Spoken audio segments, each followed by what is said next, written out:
ఆదిరెడ్డిని 2024లో first గెస్ట్గా మేము ముందు తీసుకొచ్చాం. ఇలాంటి స్టోరీస్ అని వింటే అందరికి ఇన్స్పిరేషన్గా ఉంటుంది కాబట్టి అడుగుతున్నా క్వశ్చన్. నాకు వేరే వాళ్ళ ముందు ఎమోషనల్ అవ్వడం నాకు ఇష్టం ఉండదు.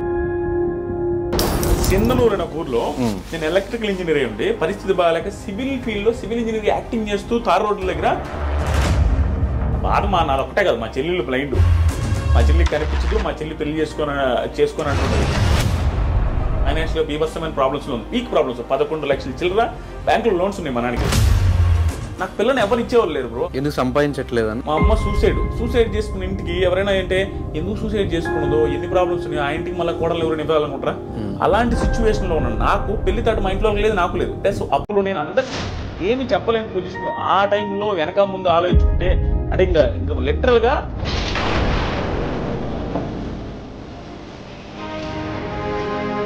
మొత్తం ఫ్రీగా వదిలేయబట్టే. నీకు ఒక టైం వస్తుంది బ్రో,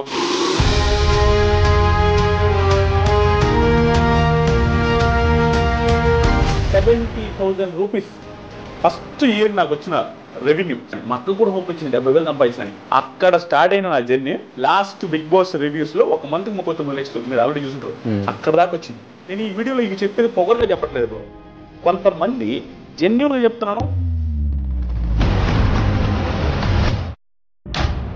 రైతులకి సపోర్ట్గా వీడియోస్ చేసి ఈరోజు రైతు బిడ్డకి సపోర్ట్ చేసావు. ఖచ్చితంగా ఆట ఏదో పాయింట్లో నచ్చితే సపోర్ట్ చేస్తారు. అది తప్పు.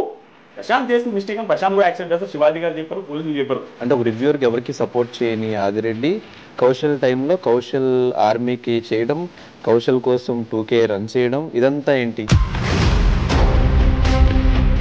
ఏముంది తప్పు? మెజారిటీ ఆఫ్ పీపుల్ నచ్చుతున్నాయంటే కూడా నచ్చకూడదు. 2K వాక్ చేయాల్సిన అవసరం కూడా లేదు కదా, న్యూట్రల్ గా వీడియోస్ చేస్తే అయిపోయేది కదా. అది ట్రూ బ్రో. కానీ బయటకు వచ్చే మీ ఛానల్కి స్ట్రైక్స్ చేశాడు కదా. కానీ కారబ్దాల గురించి టాపిక్ చేస్తే ప్రశాంత్ ఇష్యూలో మేము ప్రశాంత్తో ఫైట్ చేసింది, ప్రశాంత్ మాతో ఫైట్ చేసినప్పుడు లాస్ట్లో మీరు ఒక వీడియో పెట్టి ఈ విషయం మీద క్లారిటీ అని చెప్పి ఒక వీడియో పెట్టారు. మాకు నిజంగా అర్థం కాలే.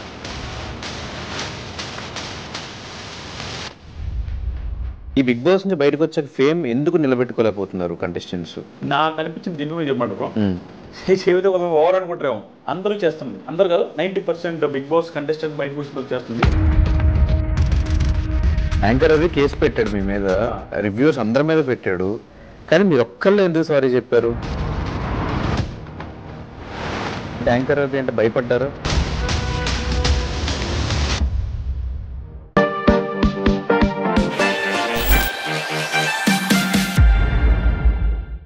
హాయ్ హలో నమస్తే, నేను మీ anchor Dhanush. Welcome to I dream. ఈరోజు మనతో పాటు నా గెస్ట్ ఆదిరెడ్డి. ఒక రివ్యూవర్గా తన కెరీర్ స్టార్ట్ చేసి బిగ్ బాస్ మీద రివ్యూస్ చెప్పుకుంటూ అదే బిగ్ బాస్ కంటెస్టెంట్గా వెళ్ళి టాప్ 5 వరకు నిలిచి ఈరోజు యూట్యూబ్లో వన్ ఆఫ్ ద టాప్ రివ్యూవర్స్గా నిలిచి అండ్ చాలామంది రివ్యూవర్స్కి ఒక ఇన్స్పిరేషన్గా నిలిచాడు.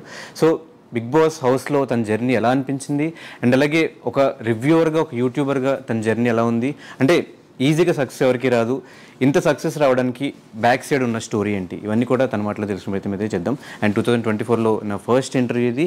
సో ఈ గెస్ట్ తర్వాత నుంచి ఇంకా మంచి మంచి గెస్ట్లు వస్తారని ఎక్స్పెక్ట్ చేస్తూ ఆదిరెడ్డిని 2024లో ఫస్ట్ గెస్ట్గా మేము ముందు తీసుకొచ్చారు. Hi bro. Hi bro. ఏది బ్రో ఇది ఫస్ట్ ఇంటర్వ్యూ? ఫస్ట్ ఇంటర్వ్యూ 24లో ఫస్ట్ ఇంటర్వ్యూ.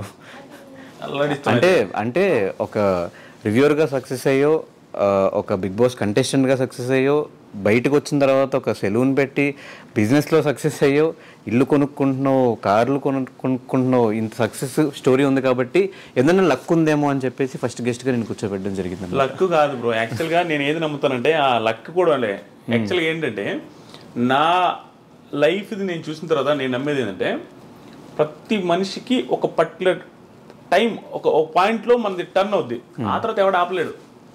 మళ్ళీ బ్యాక్ వెళ్ళిపోతున్నావు, అతి చేష్టలు చేసామంటే మళ్ళీ డౌన్ అవుతావు.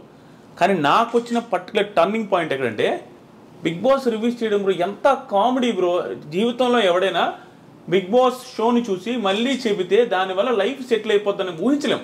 చాలామంది సెటిల్ అయింది, నాకు మాత్రం షాకింగ్. మిగతా వాళ్ళందరికీ నాకు డిఫరెన్స్ ఏంటంటే అందరు లైఫ్లో సెటిల్ అవ్వచ్చు, నా లైఫ్ సెటిల్ అవ్వడమే కాకుండా బిగ్ బాస్ కంటెస్టెంట్ లోపల పోయి వచ్చా. అది చాలా మిరాకిల్. అది వెళ్ళి రావడం, అక్కడ సక్సెస్ అయ్యి రావడం. అక్కడ నాకు టర్నింగ్ పాయింట్ ఎక్కడొచ్చిందంటే హెవీ ప్రాబ్లమ్స్ ఫేస్ చేసిన ఆదిరెడ్డి. ఎంత ప్రాబ్లమ్స్ అంటే నేను హార్ట్ఫుల్గా చెప్తున్నా, చాలా మంది యూత్ అసలు ఫేస్ చేస్తుండ్రు, అన్ని ప్రాబ్లమ్స్ ఫేస్ చేశారు. అవి అనుకుంటే కొంతమంది కామెంట్లు అనొచ్చు, అబ్బా చాలా మంది ఫేస్ చేశారని. నా ప్రాబ్లమ్స్ నాకు భయంకరంగా ఎక్కువ, అంటే అందరికంటే ఎక్కువ అని చెప్పకూడదు కానీ చాలా మంది ఫేస్ చేస్తుంటారు చూసారు. ఆ ప్రాబ్లమ్స్తో ఈక్వల్గా ఉంటాయి నా ప్రాబ్లమ్స్. ఆ స్టేజ్ నుంచి ఈ స్టేజ్ దగ్గర రావడం ఎక్కడి నుంచి స్టార్ట్ అయింది అంటే 2018లో బిగ్ బాస్ రివ్యూ స్టార్ట్ చేశాను. అది కూడా ఎంత కామెడీగా స్టార్ట్ చేసిన బ్రో, 2018లో సీజన్ 2 అప్పుడు స్టార్ట్ చేశా. ఎంత కామెడీగా అంటే నా ఫ్రెండ్ ఊరికే వీడియో పెడితే కామెడీగా ఓవర్ హుడీ వేసుకొని చేస్తుంటా. ఎంత పాత హుడీ అంటే ఆ పాత హుడీ వేసుకొని ఇట్లా పెట్టుకొని, అంటే నేనేదో పెద్ద తోపు అనే ఫీలింగ్తో చేస్తా ఉన్నాను ఇట్ట పవన్ కళ్యాణ్ స్టైల్లో. అది వైరల్ అయింది, అన్ని ఛానల్స్ పెట్టుకున్నారు. నా ఛానల్లో 100 మంది సబ్స్క్రైబర్లు ఉన్నారు. ఆ 100 మంది సబ్స్క్రైబర్స్తో అది 8,000 వ్యూస్ వచ్చింది. ఆ రోజు నుంచి ఈ రోజు దాకా మినిమం వ్యూస్ లేకుండా నా ఛానల్లో వీడియో లేదు బిగ్ బాస్ రిలేటెడ్. అది నా లైఫ్లో టర్నింగ్ పాయింట్. దానికి ముందు పడ్డ కష్టాలు కొన్ని చెప్తాను చూడండి. నేనదే లక్ అన్నా చూసారా, ఆ లక్ ఆ టైం ఉంది చూసారా, అది కలిసి వస్తే ఎవడు ఆపలేడు. నాకు కలిసి వచ్చిన పాయింట్ ఇది. దానికి ముందు 30 years బ్రో నాకు. ఈ ఇంటర్వ్యూలో నాకు తెలిసి నేనే మాట్లాడతాను ఎక్కువ, నాకు అట్లా అనిపిస్తుంది ఒకసారి. అందుకే నేను అడుగుదాం క్వశ్చన్స్ అంటే ముందే ఆన్సర్లు వచ్చేసి నేను ఇంటర్వ్యూస్ ఎవరైనా మీద ఎందుకు ఇవ్వనంటే నేను హార్ట్ఫుల్ గా మాట్లాడేసి నాకు ఆనంద బాష్పాలు వచ్చేస్తే నా లైఫ్ జర్నీ గురించి నేను చూసుకుంటే యాడ్ నుంచి యాడికి వచ్చానని నాకు తెలియకుండా నాకు వేరే వాళ్ళ ముందు ఎమోషనల్ అవ్వడం నాకు ఇష్టం ఉండదు. నేను ఎమోషనల్ అయిపోతా. నాకు అలా అనిపిస్తుంది. ఎందుకంటే ఎన్ని పీక్ ప్రాబ్లమ్ చూసి ఇప్పుడు ఎంత హ్యాపీగా ఉన్నాను నాయనని.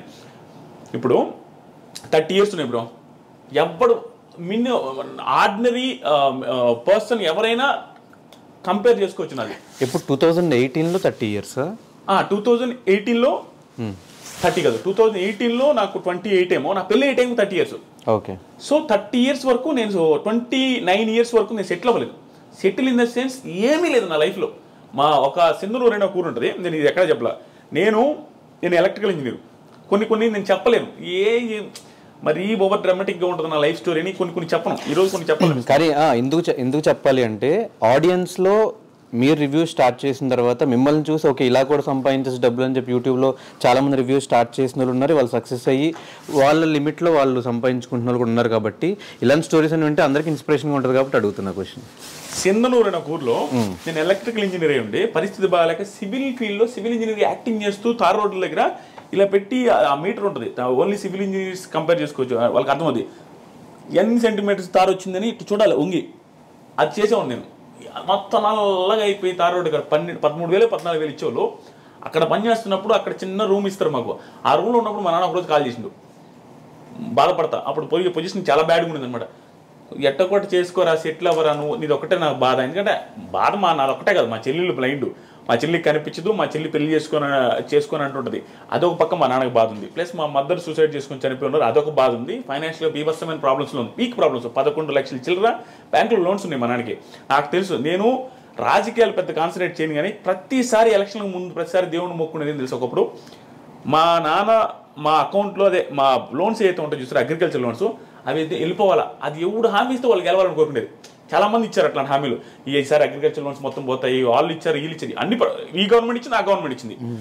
ప్రతిసారి నేను ఎవరు హామీ ఇస్తే వాళ్ళు గెలవాలనుకునేవాడిని. అంటే నాకు లైఫ్లో ఇంకేం గోల్స్ ఉండేది బ్రో. నా లోన్స్ క్లియర్ అయిపోతే మా నాన్న హ్యాపీ, నేను హ్యాపీ అనుకునేవాడిని. అలా మా నాన్న ఆ రోజు సింధనూరు దగ్గర ఫోన్ చేసినప్పుడు మాట్లాడాడు, అది నాకు ఇప్పటికీ గుర్తుంది.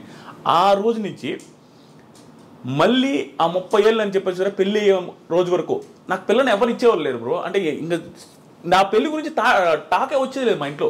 ఎందుకు సంపాదించట్లేదన్నా, లేకపోతే నేను అప్పుడు ఎంత బ్రో 48 కేజీలు పెట్టినోని, 50 కేజీలు నా హైట్ ఇంతే ఉండదు, 6.3, 48 కేజీల వెయిట్తో. మా అమ్మ సూసైడ్ చేసుకున్న ఇంటికి ఎవరైనా అంటే ఎందుకు సూసైడ్ చేసుకున్నదో, ఎన్ని ప్రాబ్లమ్స్ ఉన్నాయో, ఆ ఇంటికి మళ్ళీ కోడలు ఎవరైనా ఇవ్వాలనుకుంటారా. ప్లస్ మా ఇంట్లో మా చెల్లెలు అలాగే ఉంది, ఒక పర్సన్ హ్యాండిక్యాప్డ్ పర్సన్ ఉండే ఇంటికి ఎవరు ఇవ్వాలనుకోరు. అలాంటి సిచ్యువేషన్లో ఉన్న నాకు పెళ్లి తాటు మా ఇంట్లో లేదు, నాకు లేదు. ప్లస్ అప్పులు నేను అందరికీ తెలుసు. ఆ పొజిషన్ నుంచి 30 years నాకు ఎలా ఉన్నాడు చూడు. నా పెళ్లి కాలేదు, ఎవరికైనా ఒక పర్సన్కి ఎలా ఉంటుంది బ్రో, జాబ్ లేదు, పెళ్లి కాలేదు, అందరూ అడుగుతారు. మన ఫ్రెండ్స్కి మన ఫైనాన్షియల్ ఇదేంది తెలియదు. మన బయటికి ఫ్రెండ్స్కి ఏమంటారు, ఫోన్ చేసి ఏం మామ ఎప్పుడు పెళ్ళి అంటారు. మనం ఏం చెప్పలేము, ఏం చేస్తున్నారు అంటారు, ఏమి చెప్పలేని పొజిషన్. ఆ టైంలో వెనక ముందు ఆలోచించుకుంటే అంటే ఇంకా లిటరల్గా ఆ పొజిషన్ ఎట్లా ఉందంటే నిల్ అనమాట బ్రెయిన్లో.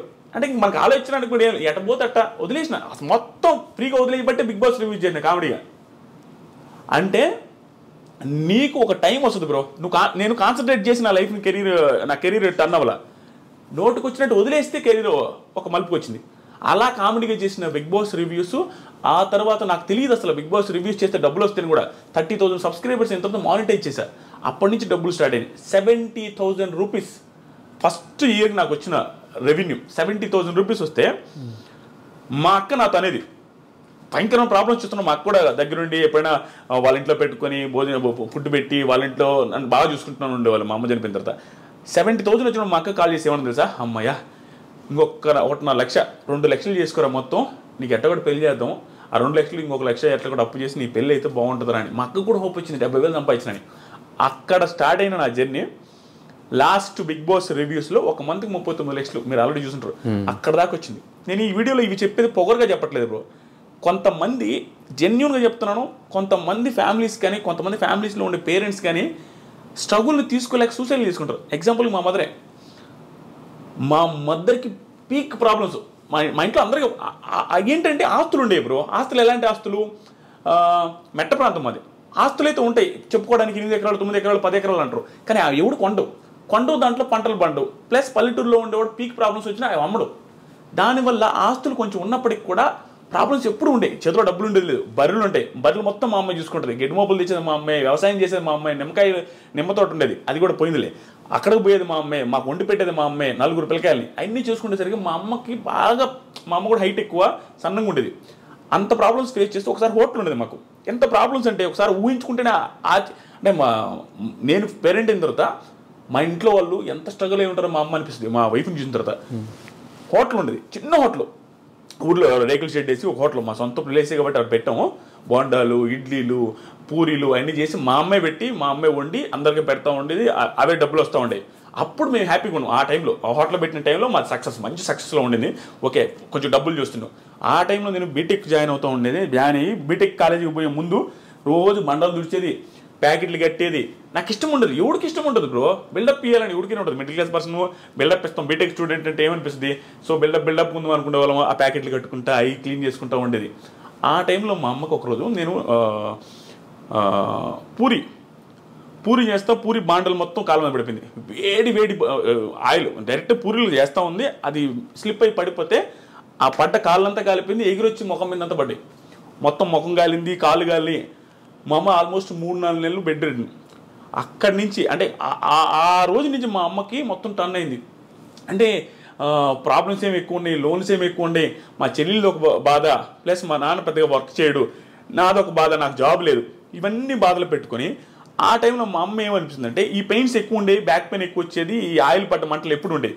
దానివల్ల సడన్గా ఒకరోజు సూసైడ్ చేసుకుని చచ్చిపోయింది. అది ఎందుకు చచ్చిపోయింది, ఏమి రీజన్స్ అనేది తెలియదు. మాకు అర్థమైంది ఏంటంటే ఎప్పుడు బ్యాక్ పెయిన్ అంటూ ఉంటుంది, ఈ మంటలు అంటూ ఉంటుంది, పరిస్థితులు బాగాలేవు, అప్పులు ఎట చేయాలనేది. ఎందుకంటే మా అమ్మ ఒక్కటే కష్టపడతా ఉంటుంది. అవన్నీ తట్టుకోలేక సూసైడ్ చేసుకుని చచ్చిపోయింది బాత్రూమ్కి వెళ్ళి. అది కూడా నార్మల్. ఆ రోజు కూడా లాస్ట్ ఫుడ్ తినింది నేనే. గోంగూర పచ్చడి నాకు ఎప్పటికీ గుర్తుంది. అంటే మన బెల్ల పెట్టుండదు తెలుసాను. ఇప్పుడు నేను రిగ్రెట్ ఫీల్ అవుతా. ఆ రోజు కూడా నాకు ఇప్పటికి గుర్తు. ఏంది మా ఈరోజు కూర అంటే పచ్చడి రాని. పచ్చడితో ఏంది అంటే మా ఇది సరే పెట్ట 2 ముద్దలు తిని నేను తినలేను, తిను. మన బిహేవియర్ అట్లా ఉంటుంది. బిల్డప్ ఇస్తుంటాం కదా, ఇసిరేసేది ప్లేట్లు, అదే విధంగా ఉండేది. అటు పెట్టేస్తే మా అమ్మాయి లాస్ట్లో సరే నేను తింటలేపో అన్నది పెట్టేసి మా ఫ్రెండ్ వాళ్ళ ఇంటికి వెళ్ళినా. రోజు ఆడే పడుకునేది మా ఫ్రెండ్ వాళ్ళ ఇంట్లో. ఎందుకంటే చిన్నప్పుడు మా ఇంట్లో దొంగలు పడ్డారు. అప్పటి నుంచి నాకు దొంగలు అంటే భయమే. మా ఇంట్లో పడుకున్నాను. అక్కడికి వెళ్తే నేను వేరే ఫ్రెండ్స్తో ఫోన్ మాట్లాడుతున్నా 11-11 టైంలో. నాకు ఫోన్లు వస్తా ఉన్నాయి మా ఇంట్లో నుంచి నాన్ స్టాప్గా. కట్ చేస్తా ఉన్నా, మనకి ఓవరు కట్ చేస్తున్నా. ఒక టైంలో ఏక ఫోన్ చేస్తానంటే ఇంటికి అడిగినా అన్నాడు. మర్చిపోయింది. నేను ఫోన్ ఎత్తకపోతే నా ఫ్రెండ్ లోపల ఇంట్లో ఉన్నాడు. వాడికి ఫోన్ చేసి అది ఏంది ఫోన్ ఎత్తట్లేదు, ఒకసారి ఇంటికి రమ్మని రాను. వాళ్ళకి మా అమ్మ చచ్చిపోయిన విషయం చెప్పేశారు. అలా చెప్పేశారు. నేను బయట ఫోన్ మాట్లాడుతున్నా నైస్గా. వాడు పప్పు తిన్న అన్నంతో వచ్చిండు. బయటికి వచ్చి మామ మీ ఇంటి దాకా పెద్ద మామ అన్నాడు. నువ్వు పోయి రాపరా, మీ అన్నతో నాకు పని ఉందంటే నువ్వు పోయి రాపరా. వాడేమనంటే ఎక్స్ట్రా చెప్పడు రామమ్మ అనేసరికి సరే అని నేను ఫోన్ కూడా ఫోన్ పెట్టకుండా మధ్యలో కూర్చొని బైక్లో మాట్లాడుతూ ఉన్నా. వాడులో మామ ఫోన్ పెట్టి మామ అన్నాడు. ఫోన్ పెట్టి అన్నాడు. పెట్టేసిన తర్వాత వాళ్ళ తమ్ముడు నా వెనక కూర్చోన్నాడు. నేను మధ్యలో ఉంటే వాడు చెయ్యి నా మీద వేస్తుంటే వాడు అన్నం పప్పు అంతా ఉంది. రే హరీష్ ఇటు చెయ్యి కూడా కొడుకోవాలంటున్నా. రే మనకేం తెలియదు కదా, ఇటు చెయ్యి కూడా కొడుకోలే ముండనాయుడు అంటా ఉన్నా. మర్చిపోయిన అమ్మ అంటున్నాడు. పోతే మా ఇంటి చుట్టూ జనాలు ఉన్నారు. ఏంది వీళ్ళందరూ ఇటే ఉంటే ఏమైనా గొడవ అయింది ఇంట్లో, ఎందుకు ఏంటి అసలు పోగానే మా అమ్మని బయటికి తెచ్చున్నారు, గుండెల మీద వస్తూ ఉన్నారు. అబ్బా నాకు అంటే నేను ఉన్నట్టు బతుకుంది అనుకున్నా. ఎంత అప్పుడు ఇంకా వెంటనే చూడగానే చచ్చిపోయింది. నేను మిద్ది మీద పోయి బీభత్సంగా ఏడ్చిపోవడానికి ఆ రోజు నుంచి దాదాపు 1 month నేను ఫుల్ స్ట్రగుల్ అయిపోయినా. యాక్చువల్గా నేను బాధపడను, ఓ అమ్మ నేను ఎమోషనల్ అయిపోతా స్వామి నిజంగానే. యాక్చువల్గా నేను బాధపడను. ఆ టైంలో నా బాధ అంటే తెలిసింది. అంటే వెరీ రెక్లెస్ క్యాండిడేట్ బ్రో. అంటే రెక్లెస్ అంటే మనకి ప్రేమ ఉంటుంది. చాలామంది పిల్లకాయల దగ్గర యూత్ దగ్గర ఉండేది ఇదే, అమ్మన్న నాన్న ఇష్టమే, తెలియకుండా కోపాలు ఎవరు మేము చూపించలేక ఇంట్లో సిరీస్లు కొడుతూ ఉంటారు ప్లేట్లు. నేనంతే, పప్పుచారు అంటే ఇష్టం, పప్పుచారు చేయకపోతే నేను ప్లేట్ ఇసిరేస్తుండేది, ఏంది కూరలు ఎప్పుడు ఇదేనని. పరిస్థితులు బాగాలేవు, అది మనకు తెలిసినా కూడా బిల్డప్ ఇస్తుంటాం. ఆ సిచ్యువేషన్ అప్పుడు నాకు అన్నీ గుర్తొస్తుంది, ఎంత ఓవర్ చేసామురా అని. కానీ నిజంగా చెప్తున్నా బ్రో, మా అమ్మ చనిపోయే ముందు 2 months 2-3 months మా అమ్మని భయంకరంగా అర్థం చేసుకుంటాను. చెప్పిన ప్రతి మాట వినేవాడిని. ఎందుకో మా అమ్మ భయంకర స్ట్రగుల్ అవుతుంది నాకు అర్థమైంది. అక్కడ ఒక టైం వస్తుంది చూసారా, మనం కూడా ఎంత ఎదవైనా అర్థం చేసుకుంటాడు. ఆ పక్కలో నేను ఎంత ఇబ్బంది పడుతున్నాను ఆ టైంలో నేను మళ్ళీ అర్థం చేసుకునేది బ్రో. చిన్న మాట, ఒకప్పుడు నేను రోడ్లో పేరాపర్ వచ్చినాడు అంటే నేను పంపము అనేవాడిని. అలాంటిది ఒక మాట చెప్పిన వెంటనే వెళ్ళేవాడిని. మా అమ్మకి భలే నేను ఒక్కని ఎంత బాగా వింటున్నాడు అనే ఫీలింగ్లో ఉండేది. కానీ సడన్గా చేసుకునేసరికి మాకు ఎవ్వరికి అర్థం కాదు. అది ఎట్లా అంటే బాత్రూమ్ రేకులు బాత్రూము, మా అమ్మ 5.7 5.8 ఉంటుంది, ఆ ఎత్తు 5.9 ఉంటుంది అంతే ఆ బాత్రూమ్. అంటే మనిషి ఊరేసుకొని ఏలాడాలంటే కాలు తగులుతుంటాయి. ఎలా ఎంత ఇబ్బంది పడి ఊరేసుకున్నదని మాకు ఇప్పటికీ ఆశ్చర్యం కనిపిస్తుంది, ఎంత పెయిన్ ఉంటే బాధపడద్దని. ఈ సుత్తి అంతా నేను ఎందుకు చెప్తున్నా అంటే, సుత్తి కాదు, చాలా మందికి ఇది ధైర్యాన్ని ఇవ్వాలి నాకు. ఆ పొజిషన్ నుంచి మా అమ్మ లైఫ్ మారదులే, ఇంకా నా జీవితమే ఇంతే అనుకుని సూసైడ్ చేసుకుంటే, అంటే నేను ఇంకా నా లైఫ్ మారదు అనుకుంటే, నేను ఇప్పుడు 20 మంది లైఫ్లు మారుస్తున్నా. నేను సెలూన్ పెట్టి నా సెలూన్లో 20 మంది పనిచేస్తున్నారు, నా చుట్టూ 5-6 మంది ఉంటారు, వాళ్ళ లైఫ్లు నేను చూసుకుంటూ ఉంటాను. ఇన్ని లైఫ్లు నేను మారుస్తుంటే మా అమ్మ లైఫ్ మార్చలేను అనుకున్నది. హోప్లెస్గా అయిపోయి సూసైడ్ చేసుకుని చచ్చిపోయింది, ఇంకా ఆనందం ఉంటుందని. అదే మా మదరు సూసైడ్ చేసుకోకుండా ఎదిరించి పోరాడి ఇక్కడ దాకా ఉండుంటే ఈరోజు మా మదర్ ఉన్నప్పుడు నా సక్సెస్ ఇంకా ఎక్కువ ఉండేది కూడా, ఆనందంలో ఇంకా హ్యాపీగా ఉండదు. ఇప్పుడు మేము వీడియో చేస్తున్నాం, మా అమ్మ మదర్ కూడా మా వీడియోస్లో ఉండుంటే ఇంకా ఎంత బాగుంటుంది. ఇవన్నీ ఆలోచించుకుంటుంటే నాకు అనిపిస్తుంది, ఒరే నాయన సూసైడ్ ఎందుకు చేసుకుంటారో, నా లైఫే బెస్ట్ ఎగ్జాంపుల్. అసలు టర్నింగ్ పాయింట్ ఉండదు, హ్యూజ్ ప్రాబ్లమ్స్ కానీ మా అమ్మ సూసైడ్ చేసుకున్నది. నా లైఫ్ ఈరోజు ఎట్టుంది, ఏ రకంగా ఉంది. మా ఊర్లో ఇంకొక ఎగ్జాంపుల్, నేను క్వశ్చన్ కూడా అడగ, నాకు మా ఊర్లో చిన్న ఎగ్జాంపుల్ చూడండి లైఫ్ మారడానికి. నేను జస్ట్ ఒక ఇంగ్లీష్ మాట మాట్లాడితే యా అన్న ఒకరి ముందు, ఏదో అడిగితే యా అంటే మేము కానీ మెతుకులేదు కానీ ఇంగ్లీష్ రా నీకు అన్నారు. నేను 10th చదివేటప్పుడు ఆ పొజిషన్ అట్లా ఉండేది మాకు. ఆ రోజు నుంచి నా దగ్గర అప్పు తీసుకుని 10,000 ఎగ్గొట్టారు. అది అక్కడ దాకా వచ్చి ఇవన్నీ మా అమ్మ చూడలేకపోయింది.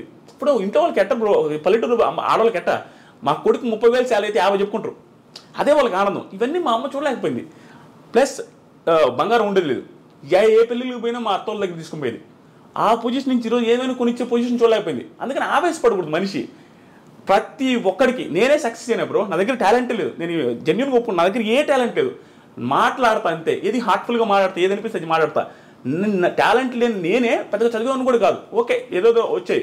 అలాంటి పర్సన్ నేనే సక్సెస్ అయిపోయి నా లైఫ్ మా ఫ్యామిలీ లైఫ్ మార్చేస్తే ఎంతోమంది బీభత్సమైన టాలెంట్ ఉంటుంది, వాళ్ళు ఎందుకు చచ్చిపోవాలా, వాళ్ళు ఎందుకు సూసైడ్ చేసుకోవాలి, నాకు అర్థం కాలే. నువ్వు వెయిట్ చేయి.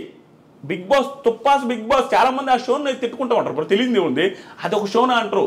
ఇన్ని చెప్తుంటే ఆ షో ఒక లైఫ్ మార్చింది, ఒక ఫ్యామిలీ లైఫ్ మార్చింది, మా తరాన్ని మార్చింది. ఇక్కడ నుంచి మా తరం స్టార్ట్ అయిపోద్ది, మా ఒక జనరేషన్ మార్చినట్టే. దాంతోపాటు నా చుట్టూ ఉండే ఒక 20 మంది బతుకుతున్నారు. దీంట్లోనే కెరీర్ ఎత్తుక్కోగలిగిన టైం వస్తే అన్ని కలిసి వస్తే, అలాంటిది వేరే వాళ్ళు ఎందుకు ఎత్తుకోలేరు, చదువుకొని బాగా చదువుకునే వాళ్ళు. సో నేను ఈ ఇంటర్వ్యూలో కానీ ఎక్కడొచ్చినా నేను ఈ పాయింట్ నా జీవితం మొత్తం చెప్తా ఉంటా, సూసైడ్లు చేసుకోవద్దు.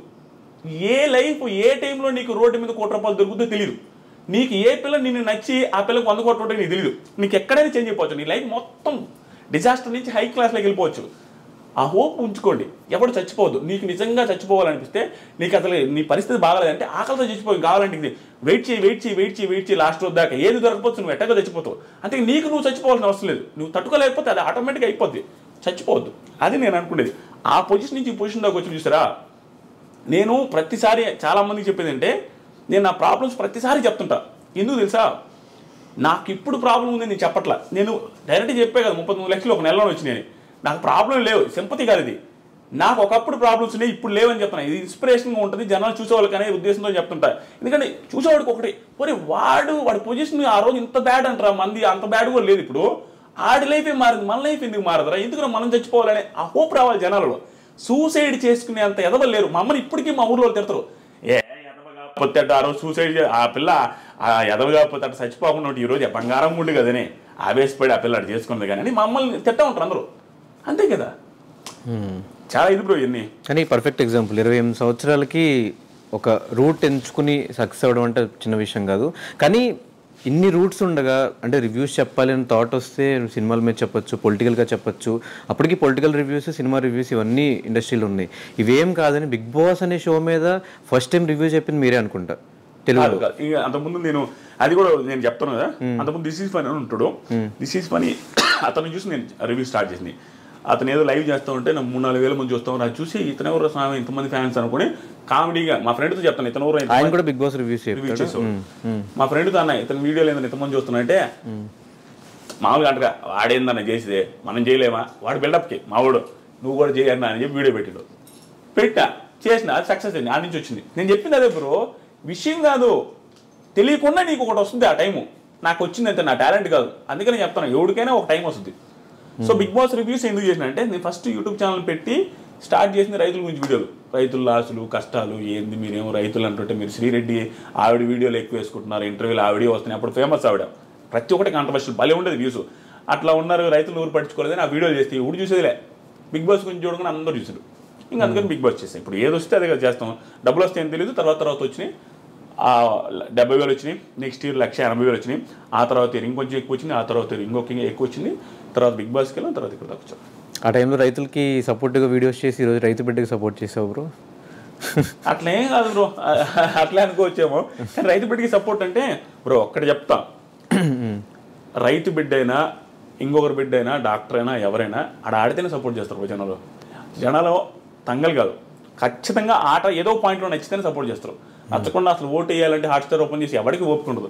నేను మాత్రం నాకు అనిపించిందే చెప్తా, నాకు అనిపించినట్టు నాకు నిజంగా జెన్యూన్గా ప్రశాంత్ నాలాగే నాకేమనిపించింది అంటే, ఒక నార్మల్ పర్సన్ వెళ్ళి అక్కడ ఆడడం చాలా కష్టం బ్రో. నువ్వు కూడా ఫ్యూచర్లో ఎప్పుడో కూడా వెళ్తామని అనుకుంటున్నా, వెళ్ళినప్పుడు చూస్తావు చాలా భయంకరమైన టఫ్ సిచ్యువేషన్స్ వస్తాయి అక్కడ.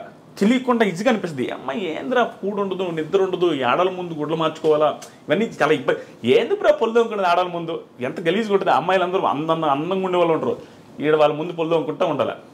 అది చూడడానికి గలీజ్గా ఉంటుంది, ఏడంతా కారుకుంటా ఆ పొల్లు కూడా వాళ్ళ ముందు టవల్స్ కట్టుకోవడం చాలా ఇబ్బంది. అలాంటి సిచ్యువేషన్స్ని ఒక నార్మల్ పల్లెటూరు నుంచి వచ్చిన వాడు ట్యాకిల్ చేయడం చాలా కష్టం.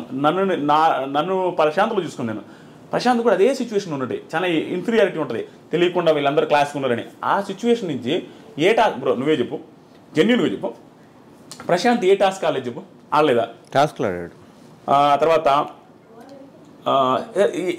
ఏదో ఒక రకంగా తెలియకుండా ఇంప్రెసివ్ అనిపించలేదు. ఏదో టైంలో ఇంత అనుకోలేదే, ఇది ఇంతుందా, పర్లేదు మనం అనుకున్న దానికంటే ప్రతి ఒక్కరూ సర్ప్రైజ్ ఫీల్ అయి ఉంటారు. ప్రశాంత్ ఏదో ఒక టైంలో సర్ప్రైజ్ ఫీల్ ఉంటారు. మరి ఇంకంతకంటే ఏం కావాలి బ్రో? ఇప్పుడు పర్సన్ అసలు ఎప్పుడైనా అనుకుంటాడు ప్రశాంత్ని ఏం పీకలేడు, ఏదో అనవసరంగా వాడికి ఇచ్చాడు అంటే వాడనందుకు ఫీల్ అవుతుంది వచ్చేసి.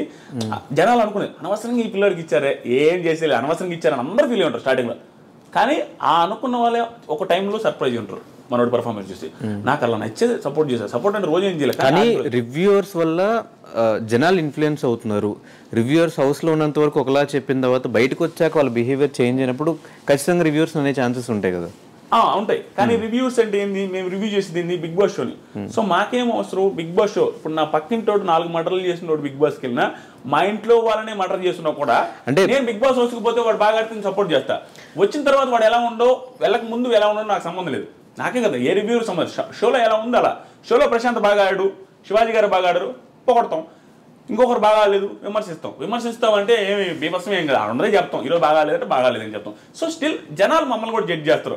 ఈడేం పెద్ద పుడింగ్ అంటే నేను ఆల్రెడీ ఏం పుడింగా, నేను ఒకరు బాగా ఆడలేదంటే వాడు నన్ను తిడతారు చూసి జనం. అది మేము యాక్సెప్ట్ చేస్తాం, ఎందుకంటే నార్మలే. మేము క్రిటిసైజ్ చేసినప్పుడు నన్ను క్రిటిసైజ్ చేయలేరా, యాక్సెప్ట్ చేస్తాను. అంటే ప్రాపర్గా రివ్యూ చేయగలిగితే బయటకు వచ్చాక బిహేవియర్ కూడా ముందే ఆడియన్స్కి అట్లా ఎక్కిచ్చే ఉంచుంటే అయిపోయేది కదా. ట్రూ బ్రో, చెప్తామనండి, అది గేమ్ షో బ్రో. నేను జెన్యూన్గా చెప్తున్నా. అక్కడ సిచ్యువేషన్స్లో నువ్వు ఎలా ఉండాలో అలా ఉండాలి. సో అది యాక్టింగ్ అనుకుంటారో ఇంకోటి అనుకుంటారో ఏదైనా అనుకుంటారు, నటించినా పర్లేదు. ఓకే, నువ్వు అక్కడున్న సిచ్యువేషన్లో నువ్వు బాగుంటే చాలు. నాకు ఏది మనకు అది ఇంప్రెసివ్గా అనిపించాల. నటించడం అంటే నిజంగా నటిస్తే 100 రోజులు బీభత్సంగా నటిస్తే అంతకంటే టాలెంట్ ఏముంది బ్రో ఓటు వేయడానికి?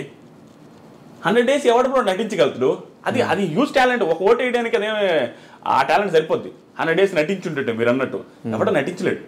అక్కడ నువ్వు ఇంప్రెసివ్గా ఫీల్ అయితే చాలు, ఎలాగైనా ఉండండి, అది చాలు. మాకు బయటకు వచ్చిన తర్వాత ఎలా ఉంటుంది మేము ఎక్కడ ఎలా ప్రిడిక్ట్ చేయగలం? నేనేమంటానంటే అక్కడ ఉన్న సిచ్యువేషన్ తగ్గట్టు అక్కడ బిహేవ్ చేశారు. అవుట్ సైడ్ సిచ్యువేషన్ వేరే. అవుట్ సైడ్ పోలీసులు ఉంటారు, పల్లె ప్రశాంత్ అందరూ తొబ్బడతారు, బయటకు వచ్చిన తర్వాత ఇలా చేశాడు అలా చేశాడు. లోపల పోలీసులు లేరు, లోపల క్రౌడ్ లేదు. బయటకు వచ్చిన తర్వాత క్రౌడ్ ఉంది, బయటకు వచ్చిన తర్వాత పోలీసు ఉంది. ఈ సిచ్యువేషన్ అక్కడ లేదు, ఆ సిచ్యువేషన్ ఇక్కడ లేదు. అక్కడ తగ్గట్టు అక్కడ ఉంటారు, ఇక్కడ తగ్గట్టు ఇక్కడ ఉంటారు. ఇదే క్రౌడ్తో ఇదే సిచ్యువేషన్ ఇదే పోలీసుల ముందు పల్లె ప్రశాంత్ బిగ్ బాస్ బిఫోర్ ఎక్కడ మనకు కనపడలే. ఎలా బిహేవ్ చేస్తారో మనకు తెలియదు. సిచ్యువేషన్ బట్టి మనిషి బిహేవ్ చేస్తారు కానీ ప్రతిసారి ఒకే రకంగా ఎవడు బిహేవ్ చేయడు. కానీ ఆ సిచ్యువేషన్ ఒకేసారి కనిపించింది కాబట్టి మనకు తెలియదు అతను ఎలా ఉంటాడో. కాబట్టి మనమేమనుకున్నాము అతను ఇలాగే ఉండాలని ఒక స్టాండర్డ్ పెట్టుకున్నాం అనేది నా ఫీలింగ్. నాకైతే జెన్యూన్ చెప్తున్నా, ప్రశాంత్ ఇలాగే ground to earth down to earth ఉండాలా, ఇంత నోరు లేయకూడదు, ఇంత ఓవర్ చేయకూడదు అనే ఫీలింగ్ మనం పెట్టుకున్నాం. అంటే హౌస్ లో అలా ఉన్నాడు కాబట్టి మనం బయటకు వచ్చాడు ఆబ్వియస్గా అలా పెట్టుకున్నారు బ్రో. అంతేగాని అది తప్పు. ప్రశాంత్ చేసిన మిస్టేక్ అని ప్రశాంత్ కూడా యాక్సెప్ట్ చేస్తారు, శివాజీ గారు చెప్పారు, పోలీసులు చెప్పారు, అది మిస్టేకే. కానీ అత్యుత్సాహంతో జరిగింది తప్పించేదో ఇదే ఆ బిహేవియర్. అయినా ఆ బిహేవియర్తో మాకు సంబంధం లేదు బ్రో, రివ్యూవర్స్కి ఎవరికి సంబంధం లేదు. మాకు బిగ్ బాస్ షోలో ప్రశాంత్ బాగా ఆడాడు, దెర్ ఈస్ నో డౌట్, అందుకే గెలిచాడు. సో ఇదే మీరు స్టార్ట్ చేసిన సీజన్లో రివ్యూస్ చెప్తున్న సీజన్లో కౌశల్ అనే పర్సన్కి అంటే ఒక రివ్యూవర్కి ఎవరికి సపోర్ట్ చేయని ఆదిరెడ్డి కౌశల్ టైంలో కౌశల్ ఆర్మీకి చేయడం, కౌశల్ కోసం 2K రన్ చేయడం, ఇదంతా ఏంటి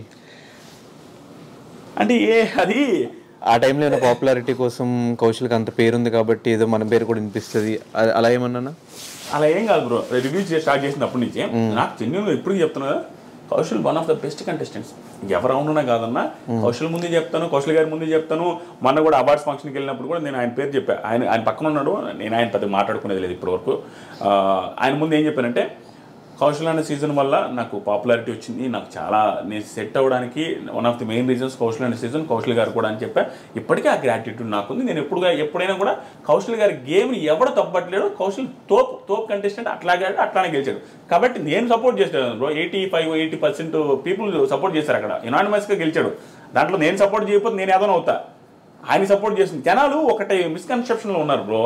రివ్యూవర్స్ అనేది ఎట్లా అంటే తెలుసా, వ్యూస్ కోసం నువ్వు ప్రశాంత్ని పొగుడుతున్నావు, వ్యూస్ కోసం శివాజీని పొగుడుతున్నావు. వ్యూస్ కోసం పొగుడుతున్నావు అంటే వాళ్ళ మీనింగ్ ఏంటి? శివాజీని పొగిడితే వ్యూస్ వస్తాయని, శివాజీ పేరు పెడితే వ్యూస్ వస్తాయని కదా. శివాజీ పేరు పెడితే వ్యూస్ వస్తాయని అర్థమైంది శివాజీకి పాజిటివ్ ఉన్నట్టే కదా. శివాజీకి జనాల్లో పాజిటివ్ ఉంటే నాకు ఒకటే నెగిటివ్ అనిపిస్తాడా? అది ఏముంది తప్పు? మెజారిటీ ఆఫ్ పీపుల్ నచ్చుతున్నాయంటే ఉడాలి నచ్చకూడదని ఉందే. నాకు నచ్చుతారు. కానీ రివ్యూవర్ న్యూట్రల్ గా ఉండాలి కదా. అంటే బయటకు వెళ్ళి 2K వాక్ చేయాల్సిన అవసరం కూడా లేదు కదా, న్యూట్రల్ గా వీడియోస్ చేస్తే అయిపోయేది కదా. అది ట్రూ బ్రో. అది ఆ రోజు ఏమైందంటే అది కొంచెం పిల్ల బచ్చే చేస్తాలే, నేను యాక్సెప్ట్ చేస్తా. అది నిబ్బా చేస్తా. 28 years మీకు? 28. నాకు 28. నా కెరీర్కి నిబ్బా కెరీర్ అది. సో నాకు అంత సీరియస్ ఇది ఏం లేదు. అప్పటికప్పుడే సెట్ అయినా, అప్పుడప్పుడే దానికి డబ్బులు కూడా రాలి అప్పటికి.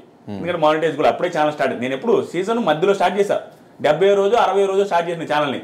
అక్కడి నుంచి ఆ 40 రోజులు చేసిన రివ్యూ అంతే. అప్పుడు నిబ్బా కెరీర్లో ఉండి నాకు తెలియక చేశా. స్టిల్ ఆ రోజు ఊపుకి, మీకు తెలుసో తెలీదు, ఆ రోజు ఊపికి ఊడికైనా కూడా బయటకు వెళ్ళి కౌశల్ అంటారా అనే ఊపు ఉండింది ఆ సీజన్. ఆ ఊపులో కలిసిపోయింది తప్ప అంత మించి రివ్యూవర్ చెప్పకూడదు చేయకూడదు అనేసి అంతేం ఆలోచించడం. కానీ బయటకు వచ్చే మీ ఛానల్కి స్ట్రైక్స్ చేశాడు కదా కౌశల్. ఏదో అది మిస్అండర్స్టాండింగ్స్ వచ్చి అట్లా ఇట్లా వేశారు. అనేది నేను ఫీల్ అవ్వలేదు. ఆ ఛానల్ ఏం పోలేదులే, ఒక 2 స్ట్రైక్లు ఏం పడ్డాయి, 3ది పర్లేదు. అది వాళ్ళ ఇష్టం. Still I have too much of gratitude for Kaushal అన్న. కానీ ఎప్పుడన్నా రివ్యూవర్స్కి అందరు డబ్బులు ఆఫర్ చేస్తారు, మీరు ఎవరి గురించి పాజిటివ్గా మాట్లాడారంటే వీళ్ళు డబ్బులు ఇచ్చుంటారు, వాళ్ళ గురించి తిట్టారంటే వీళ్ళు డబ్బులు ఇచ్చుంటారు అన్న మాటలను వినిపిస్తుంటాయి కదా. ఎప్పుడన్నా అలాంటి ఆఫర్స్ వచ్చినాయి? ఆఫర్స్ వచ్చాయి. నేను అసలు కేర్ చేయను బ్రో. ఎందుకంటే జెన్యూన్గా నీకు కూడా తెలిసిన బిహేవియర్. నేను అసలు డబ్బులు లెక్కే చేయను. నేనే 10 మందికి ఇస్తుంటాను. నాకు ఒకటి ఇస్తానంటే ఇప్పుడు ఒకటికి ఇగో హట్ అవ్వదు బ్రో. ఒకటి 10 మందికి హెల్ప్ చేసి 10 మందికి డబ్బులు లెక్క చేయనోడు వాడు వచ్చి నాకు ఇస్తానని నాకు కాలదా? ఎవరికైనా కాలదే, ఈడే నాకు ఇచ్చేదని. నేను అట్లా చాలా ఒక 2-3 చెప్పి నేనే నీకు ఇస్తానన్నది కూడా ఉంది. అంటే నాకు కాలద్ది ఈడ, అంటే డబ్బులు ఇస్తే అంత చీప్గా కనపడుతున్నాం మనం అని. ఎందుకంటే ఎవరు డబ్బులు ఇస్తే మనం ఎన్ని రోజులను పొగుడుతాం బ్రో. అక్కడ విషయం లేకుండా పొగిడితే నీ ఫ్యూచర్, నీ లైఫ్ ఇది.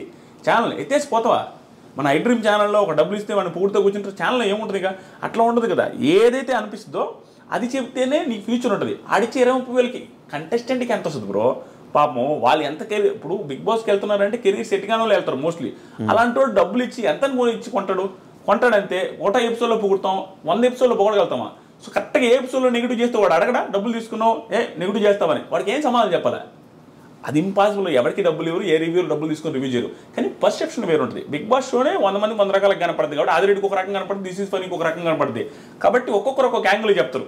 అంతకుమించి ఏమి లే. జనాలేమో తిడతారు బ్రో, జనాలకు కూడా వేరే యాంగిల్ కనపడింది కాబట్టి మనల్ని తిడతారు. తిట్టడం అంటే అది క్రిటిసైజ్ చేస్తారు, అది తప్పు ఏం లేదు. కానీ కొంతమంది పర్సనల్గా వెళ్ళి తిడతారు. నన్ను తిట్టడమే కాదు, కంటెస్టెంట్స్ కానీ పర్సనల్గా తిట్టే మూర్ఖులు ఇంక వాళ్ళు సైకోలు అంతే. మొన్న ఏదో కారు అద్దాల బాల్ ఉంటారు చూడండి, ప్రశాంత్ పేరు అని చెప్పి, అలాంటి సైకోలు ఎలాగైతే ఉంటారో వేరే వాళ్ళ ఫ్యామిలీస్ని తిట్టేటప్పుడు బ్రో, ఒక నేను అమ్మాయిని తిట్టేటప్పుడు అడిగి వాళ్ళ అమ్మ గుర్తొస్తే ఎందుకు తిడతారు బ్రో? నేను ఎవ్వరిని తిట్టాను బ్రో. ఎందుకు తెలుసా? నాకు మా అమ్మ అన్న మన అంటే ఇష్టం. ఎందుకు నేను వాడిని అమ్మ నా బూతులు నేను తిట్టానంటే ఆ రిటర్న్ ఖచ్చితంగా మా అమ్మని తిడతాడు. మా అమ్మని ఎందుకు తిట్టించుకోవాలి బ్రో? నాకు ఆ ఫీలింగ్ ఉంటుంది, ఆ ఎదలకు ఉండదు. పర్సనల్గా నేను నా లైఫ్లో ఎవరిని ఏమన్నాను బ్రో, ఆఫ్ స్క్రీన్ అన్నాను, ఆన్ స్క్రీన్ వీడియోలు కూడా అన్నాను. ఎందుకంటే నాకు ఇష్టం ఉండదు బిగ్ బాస్ రివ్యూస్ అయితే. కానీ కారద్దాల గురించి టాపిక్ తీస్తే ప్రశాంత్ ఇష్యూలో మేము ప్రశాంత్తో ఫైట్ చేసింది, ప్రశాంత్ మాతో ఫైట్ చేసినప్పుడు లాస్ట్లో మీరు ఒక వీడియో పెట్టి ఈ విషయం మీద క్లారిటీ అని చెప్పి ఒక వీడియో పెట్టారు. మాకు నిజంగా అర్థం కాల, ప్రశాంత్కి సపోర్ట్ చేశారా ఇటు మాకు సపోర్ట్ చేస్తున్నారా అనేది క్లారిటీ లేదు. ఒకసారి నాకు ఆ క్లారిటీ ఇచ్చేస్తే ఎవరికి సపోర్ట్, అక్కడ ఎవరికి తప్పు ఎవరిది తప్పు కాదు, క్లారిటీ ఇచ్చేస్తే నాకు కూడా హ్యాపీగా ఉంటుంది. ఇంటర్వ్యూ చేసి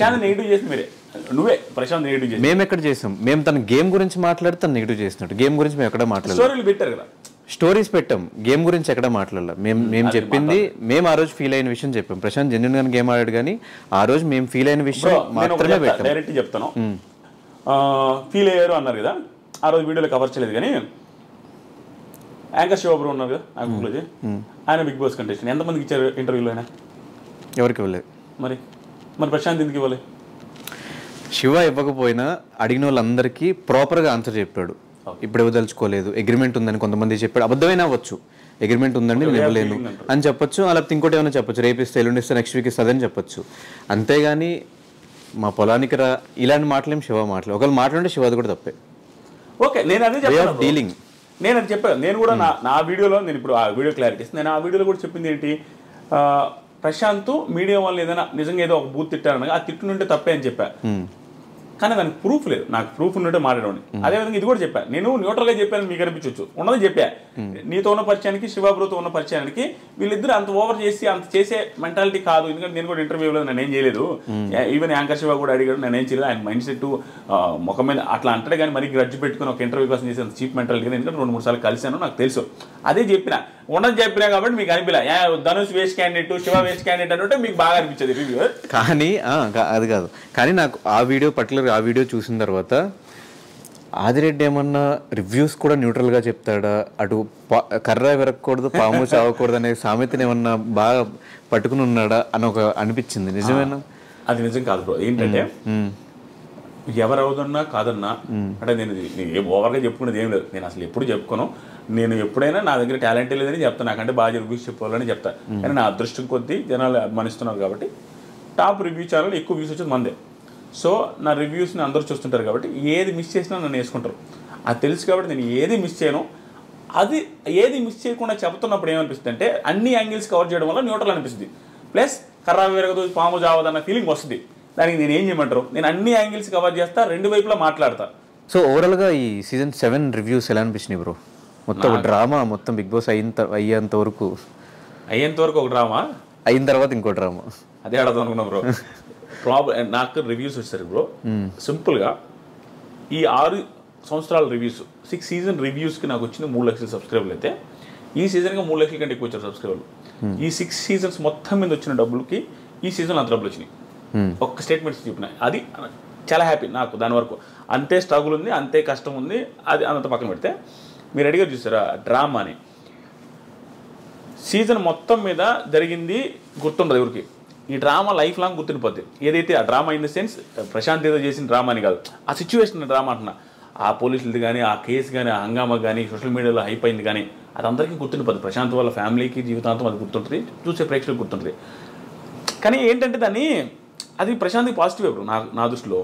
ఎందుకంటే ఎవరికైనా కనీసం అనిపించేది ఏంది, ఏం మర్డర్ చేశారంటారు పాపం, తప్పే అది తప్పు, పోలీసులు శిక్ష చేస్తారు అంతే. కానీ దాన్ని గుర్తుపెట్టుకుని ప్రశాంత్ని ఏదో ఇది చేసే అంత మిస్టేక్ కాదనేది నా ఫీలింగ్. ఇప్పుడు మీరు చెప్పండి. అయితే అది ఎందుకు ప్లస్ అనిపించిందంటే చూసిన ఎవరికైనా అనిపించుంటుంది ఎంత ప్రశాంత్ హేటర్కైనా ఎవడో సైకోలు తప్ప పాపంరా మరి అరెస్ట్ చేసేసరికి అనిపిస్తుంది కదా పాపం, గెలిచేసి వచ్చాడు పాపం, పోవాలనుకో గెలిచేసి వచ్చినప్పుడు ఆ ఆనందం లేకుండా పోయింది కదా పాపం అని పాపం ఎవరికైనా అనిపిస్తుంది. నీకైనా అనిపించుంటుంది, శివకైనా అనిపిస్తుంది. ఈవెన్ వాళ్ళ ఫాదర్ వాళ్ళ మదర్ వీడియోస్ చూసినప్పుడు ఇంటి దగ్గర నుంచి లాక్కొచ్చిన బయటకు పడుకొని ఉంటాడు వాళ్ళ ఎవరికైనా అనిపిస్తుంది అది అంతలా బయటకినా. సో అది అతనికి మంచిది జరిగింది. అది ఆ డ్రామా ఆ సిచ్యువేషన్స్ అన్నీ కూడా అతనికి మంచిదని నా ఫీలింగ్. నేను మాట్లాడినప్పుడు కానీ ప్రశాంత్ నేను మాట్లాడినప్పుడు నాకు అర్థం ఏంటంటే ఇన్నోసెంట్ అబ్బా మనిషి, నిజంగా ఇన్నోసెన్స్ ఇన్ ద సెన్స్ మాట్లాడే చేత కాదు.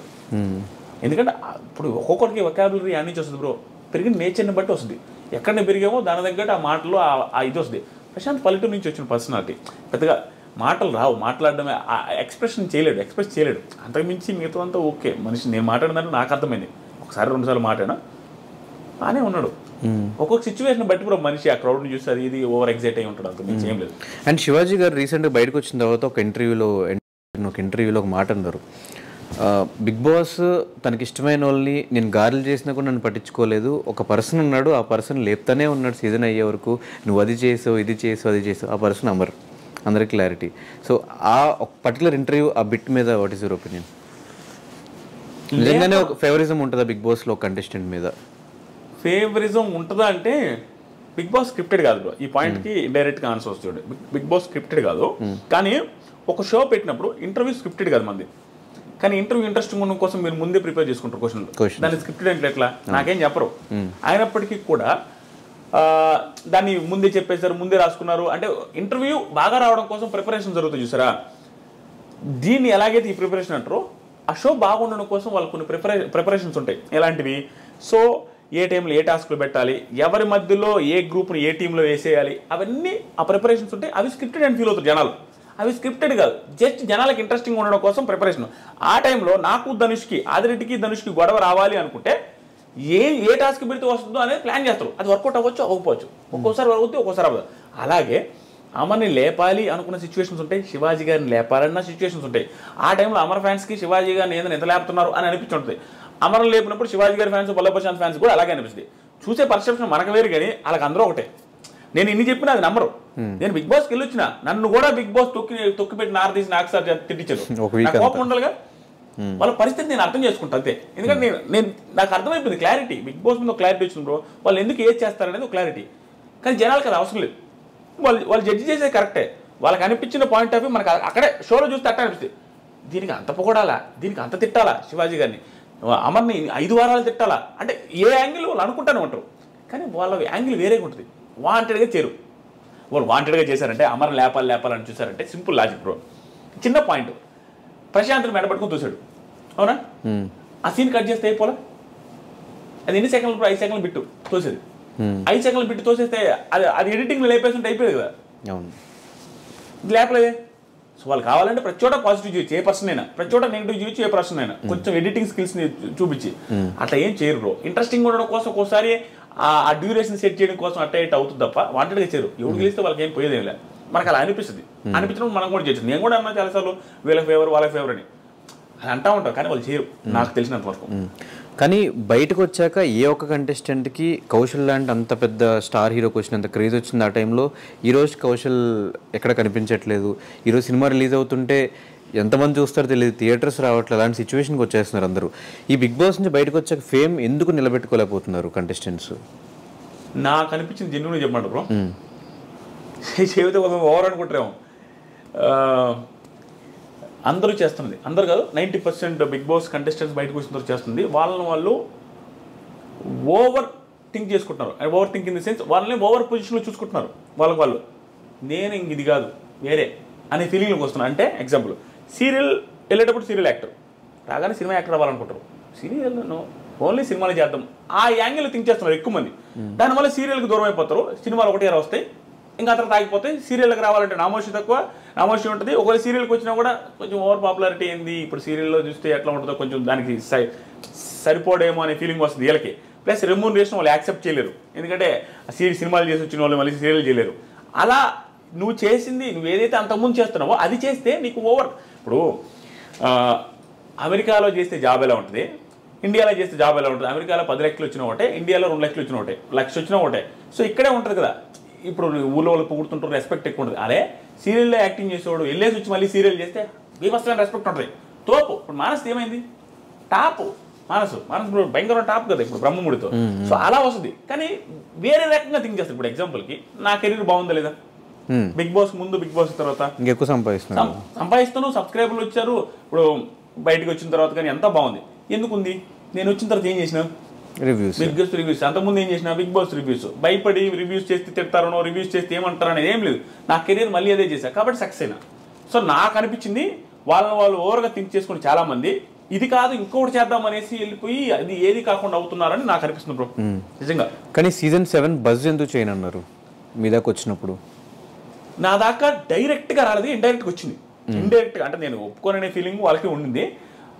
ఎందుకంటే నేను రెస్పెక్ట్తో చెప్తాను, నాకు హ్యూజ్ రెస్పెక్ట్ వాళ్ళు టీం మీద. నేను భయంకరం రెస్పెక్ట్తో మాట్లాడతా వాళ్ళతో అందరితో. ఎందుకంటే అక్కడ నాది తెలిసిందే బ్రో, లాస్ట్ టైం రివ్యూస్ చేయాలి, మళ్ళీ ఈ సంవత్సరం వాళ్ళు రివ్యూస్ చేయొద్దంటారు. బిగ్ బాస్ బజ్ చేస్తే రివ్యూస్ చేయకూడదు.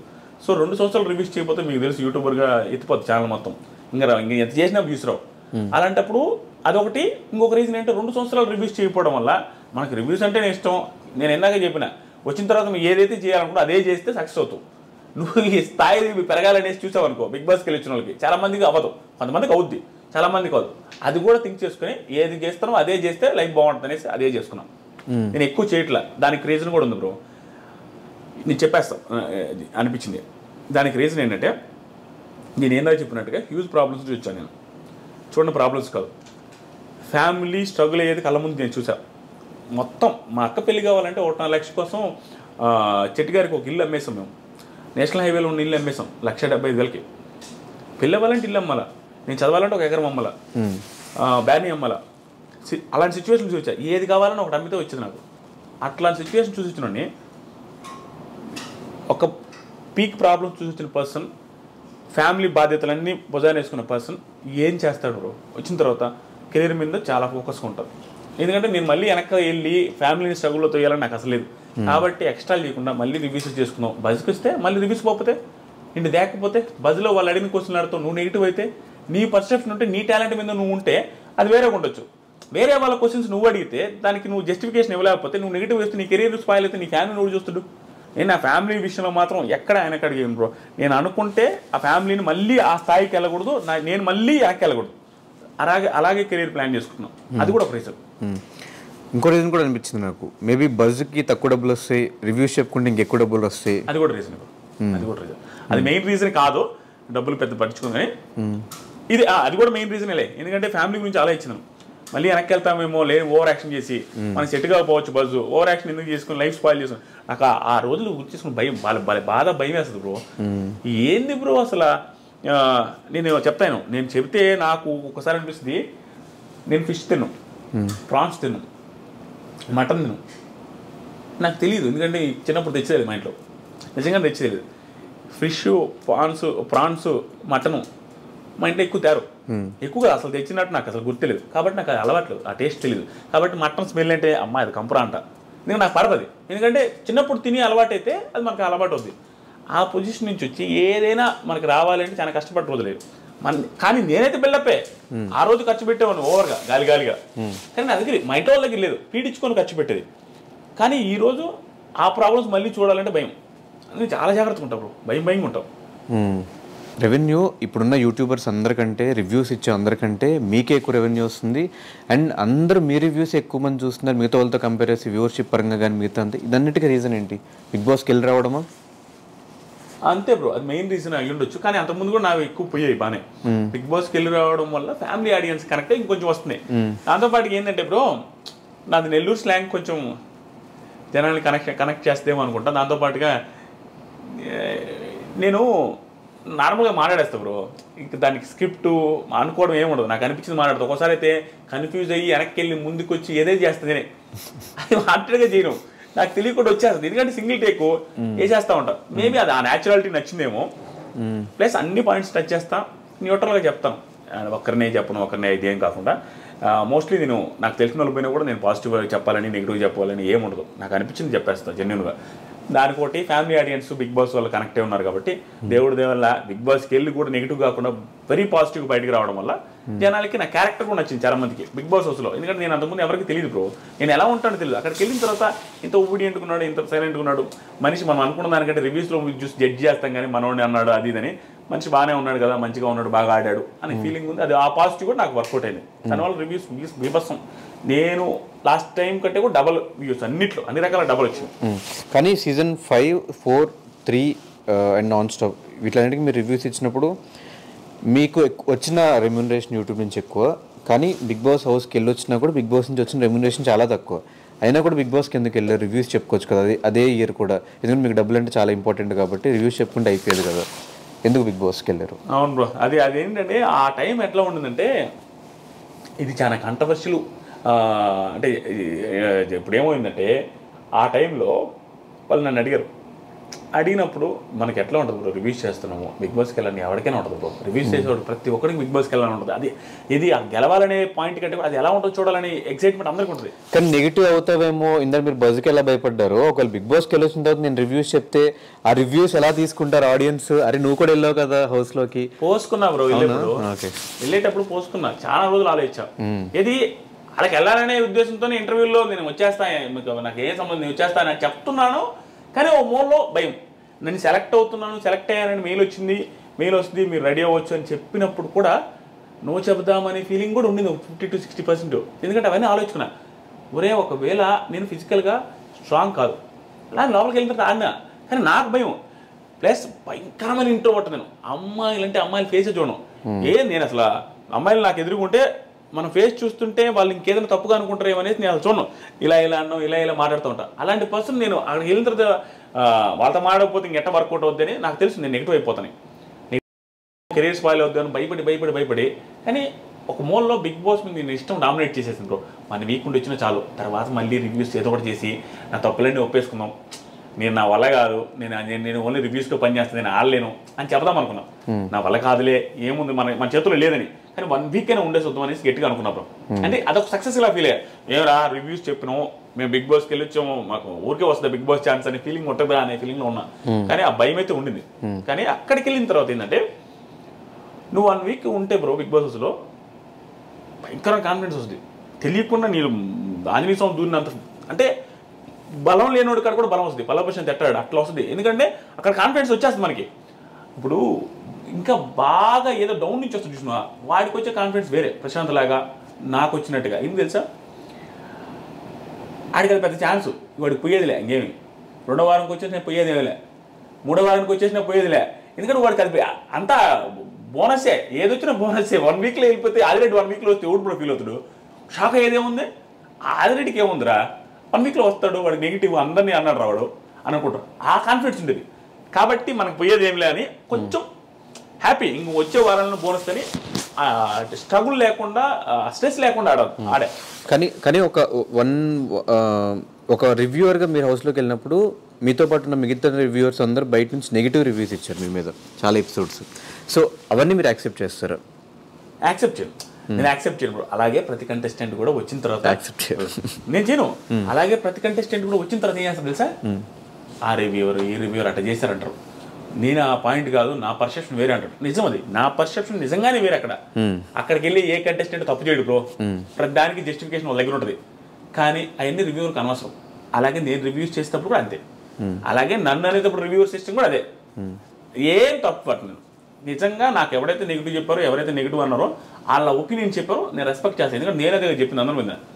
సో ఆ కంటెస్టెంట్స్కి మాత్రం నిజంగా అలా అనిపిస్తుంది. నేను కంటెస్టెంట్కి ఏమనుకుంటా, ఆ పాయింట్లో నెగిటివ్ చేశారా వీళ్ళు, ఆ పాయింట్లో నేను అందుకు కదా, ఆ రీజన్ వేరే ఉంది కదా, దానివల్ల కదా నేను ఆ రోజు అట్లా చేసింది అని నాకు జస్టిఫికేషన్ ఉంటుంది. కానీ అది వాళ్ళకి అనవసరం, చూసిందే చెప్తారు.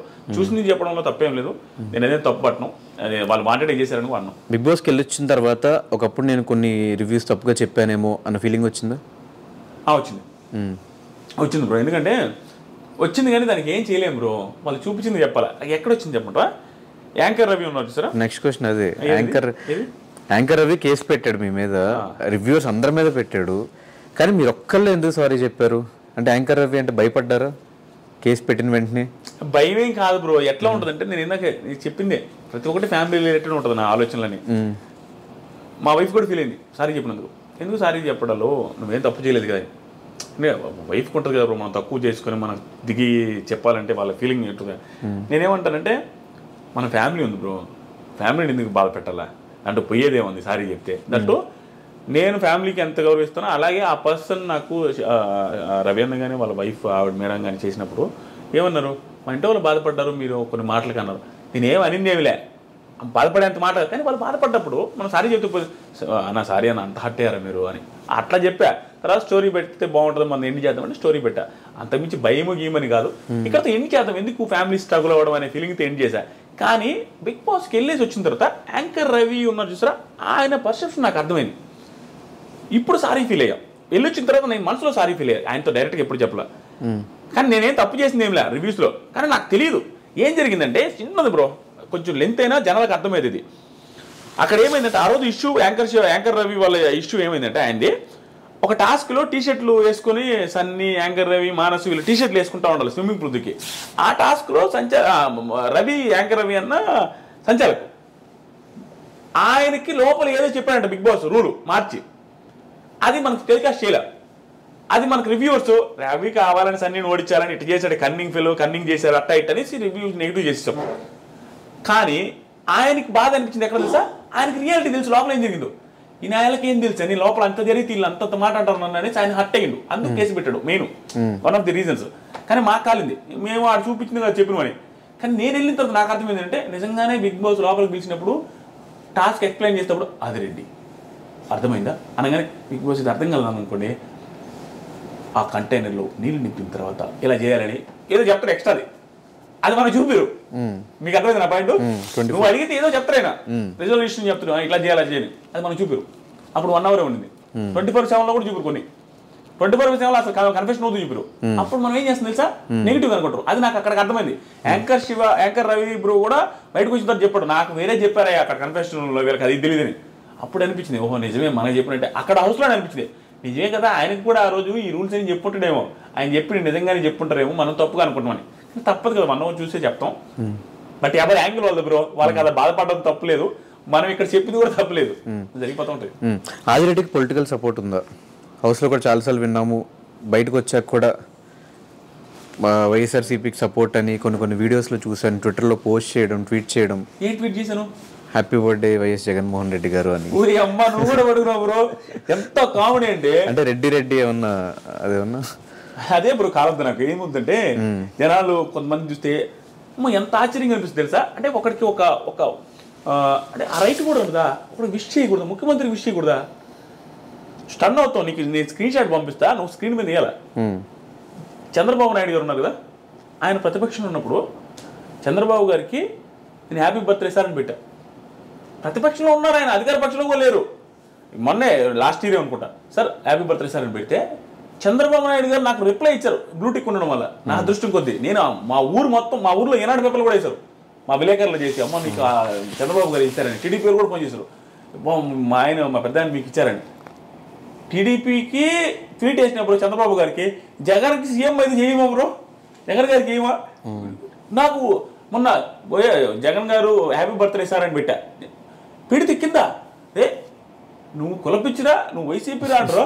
నేను అప్పుడు వెంటనే ఓరే చంద్రబాబు గారికి కూడా చెప్పినారు, ఆయన రిప్లై కూడా ఇచ్చారా, అలాంటి వాళ్ళకి రిప్లై ఏడిస్తాం. ఆ స్క్రీన్ షాట్ పెడదాం అనుకున్నా, ఇంక వదిలేసిన, ఇంక ఎక్స్ప్లెయిన్ చేసిన ఎందుకు బ్రో నీకు ఆ స్క్రీన్ షాట్ పంపిస్తే వేయండి. సో బేసిక్గా వాళ్ళు అనుకోవడంలో కూడా తప్పలేదు, ఎందుకంటే మీకు కూడా ఆయన అంటే చాలా ప్రేమ ఉంది అని చెప్పి నాకు అనిపించింది. ఎందుకంటే ఆయన ఫ్యామిలీ అంటే మీరు ఎప్పుడు రెస్పెక్ట్గా చూస్తారు. లాస్ట్ టైం ఎప్పుడో ఒక పోస్ట్ చూసారు రాజశేఖర రెడ్డి గారి గురించి, ఒక పెద్ద ట్వీట్ చేశారు మీరు. ఆ ట్వీట్ చేసిన తర్వాత నాకు అనిపించింది ఎందుకు లేబురా పొలిటికల్ అన్ని తోగుతా ఉంటుంది, నేను ఆ పొలిటిక్స్ మీద వాటి జోలికి పోదలుచుకోవట్లే. అంటే కొన్ని ట్వీట్స్ మీరు చేస్తున్నారు కాబట్టి చెప్తాం బ్రో, దాని గురించి వచ్చేద్దాం బ్రో. అదేంటంటే దానికి ఒకటే రీజన్ బ్రో, నేను భయంకరంగా గ్రాటిట్యూడ్ చూపిస్తాను మనిషికి. నాకు ఎంత హెల్ప్ చేస్తే ఇక్కడ పెట్టేసుకుంటాను, అంత గ్రాటిట్యూడ్ హార్ట్ఫుల్గా ఉంటాను. ఎట్లా ఉంటారు, నాకు చిన్న హెల్ప్ చేసిన వాళ్ళందరూ నా పక్కన ఇప్పటికే ఉన్నారు, వాళ్ళందరికీ నేను బాగా చూసుకుంటాను ఉంటాను. నాకు చిన్న హెల్ప్ చేసిన వాళ్ళు నా పక్క నుంచి ఇంతవరకు ఎవరు పోలా, అందరూ నాతో ఉంటారు, వాళ్ళ కెరీర్ సెటిల్ చేసేదాకా నేను చూసుకుంటాను. అంత గ్రాటిట్యూడ్ చూపిస్తాను మనిషి మీద. నాకు రాజశేఖర రెడ్డి గారు అంటే భయంకరమైన ఇష్టం. Huge respect. ఇంకా నాకు ఆయన తిట్టుకొని ఆయన ఏమన్నా అనుకొని ఆయన ఇట్లా ఎవరు ఏమనుకున్నా నాకు సంబంధం లేదు, నాకు ఇష్టం. ఎందుకంటే దీనికి కూడా రెడ్డి కాబట్టి అని వాళ్ళు అంటారు. ఇక వాళ్ళు అనుకునే వాళ్ళు నేను ఏం అనుకోలేను. నాకు ఎందుకు ఇష్టం అంటే మళ్ళీ పాయింట్ నా ఫ్యామిలీ, నా బ్యాక్గ్రౌండే. డిగ్రీ చదువుతూ ఉన్నాను బ్రో. డిగ్రీ చదువుతూ ఉంటే నేను మానేసా, గాలి తిరుగుతూ ఉన్నప్పుడు థర్డ్ ఇయర్లో మానేసా డిగ్రీ. మా నాన్న వాళ్ళు బాధ. హోటల్లో నేను పని చేసుకున్నా, ఇంకా 1-2 months హోటల్లో పని చేసుకుంటా, అవి తుడుచుకుంటా ఉన్నా. ఆ టైంలో మా ఇంట్లో ఫైనాన్షియల్ సిచ్యువేషన్ బాగాలేదు. నేను చదువు ఆపేసి మందులు కంపెనీలో పని చేద్దామని, ఎంత దరిద్రం అంటే నేను ఎన్ని ఫేస్ చేసినా అంటే, పేపర్ మీద అప్పట్లో క్లాసిఫైడ్స్ అనేవి వస్తాయి, క్లాసిఫైడ్స్ ఏనాడు పేపర్లో, అంటే జాబులు పడే దాని మీద వస్తాయి అనమాట. జాబులు పలానా జాబ్ ఉంది, ఈ నెంబర్ కాంటాక్ట్ అవ్వండి. ఆ జాబులు చూసి అంటే నేనే పెద్ద తోపు అనుకుంటున్నా, ఇంటర్మీడియట్ మీదే ఒక జాబ్ వస్తుందిలేని. ఆ జాబ్లో హైదరాబాద్లో ఒక మందుల కంపెనీలో మీరు పనిచేస్తే ఇంత ఇస్తామని వస్తే దానికి కాల్ చేస్తే రమ్మన్నారు. అడిగిన తర్వాత 1000 రూపాయలు ఖర్చుకున్నాను, నన్ను జాబులు వేశారు బ్రో.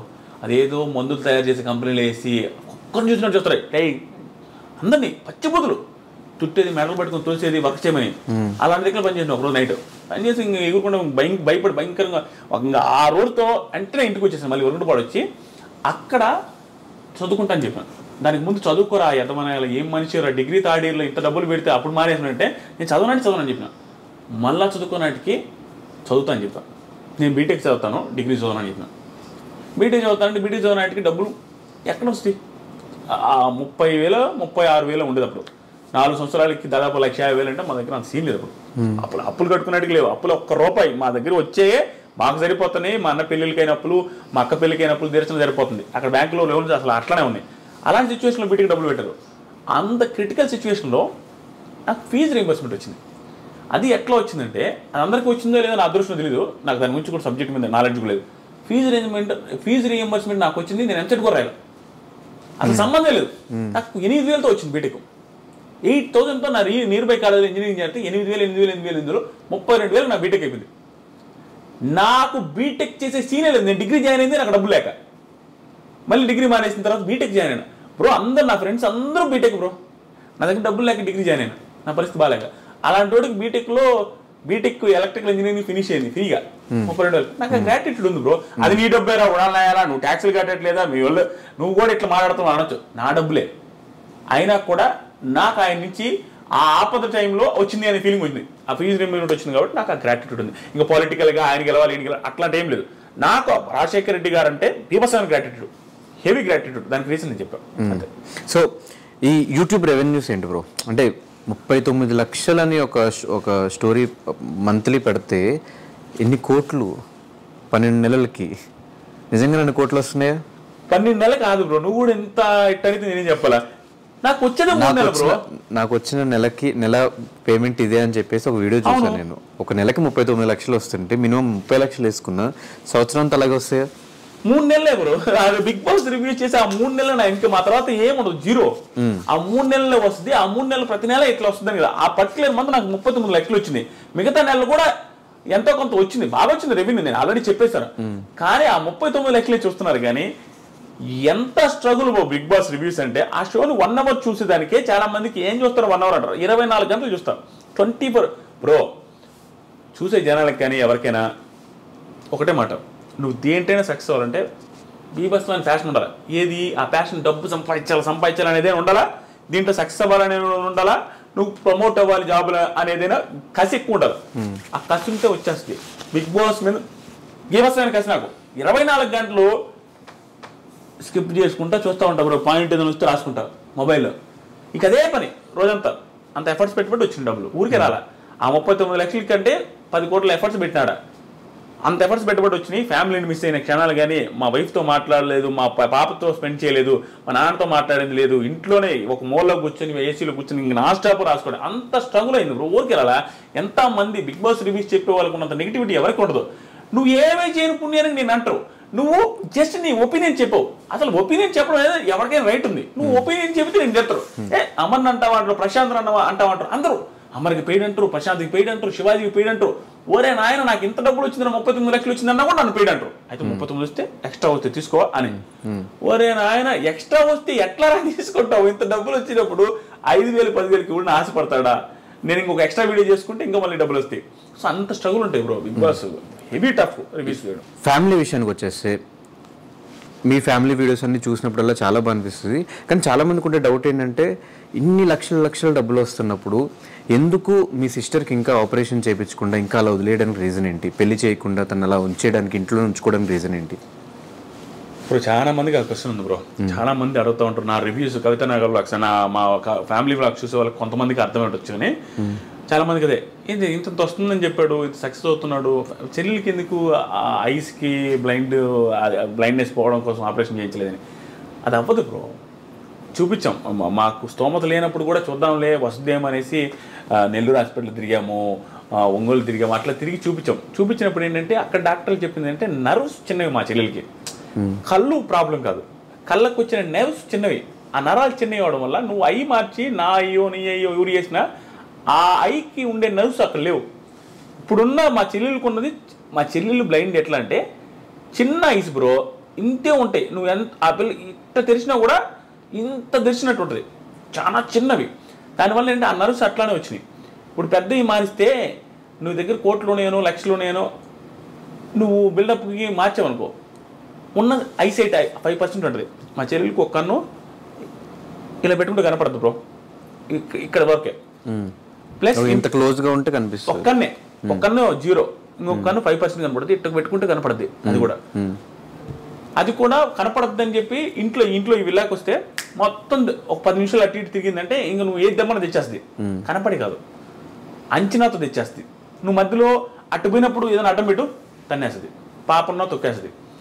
కానీ చాలా జాగ్రత్తగా పాప గజ్జలేసాం, ఎందుకంటే పాప ఉన్నదని తెలియాలని అన్ని తీసుకుంటా ఉన్నాం. కానీ ఆపరేషన్ చేయించడానికి పాసిబిలిటీ లేదు బ్రో. ఇంకా జీవితాంతం అలాగే ఉంటుంది. ఈవెన్ ఐసైట్ తగ్గుతూ ఉంటుంది ఆ ఉన్న 5% కూడా.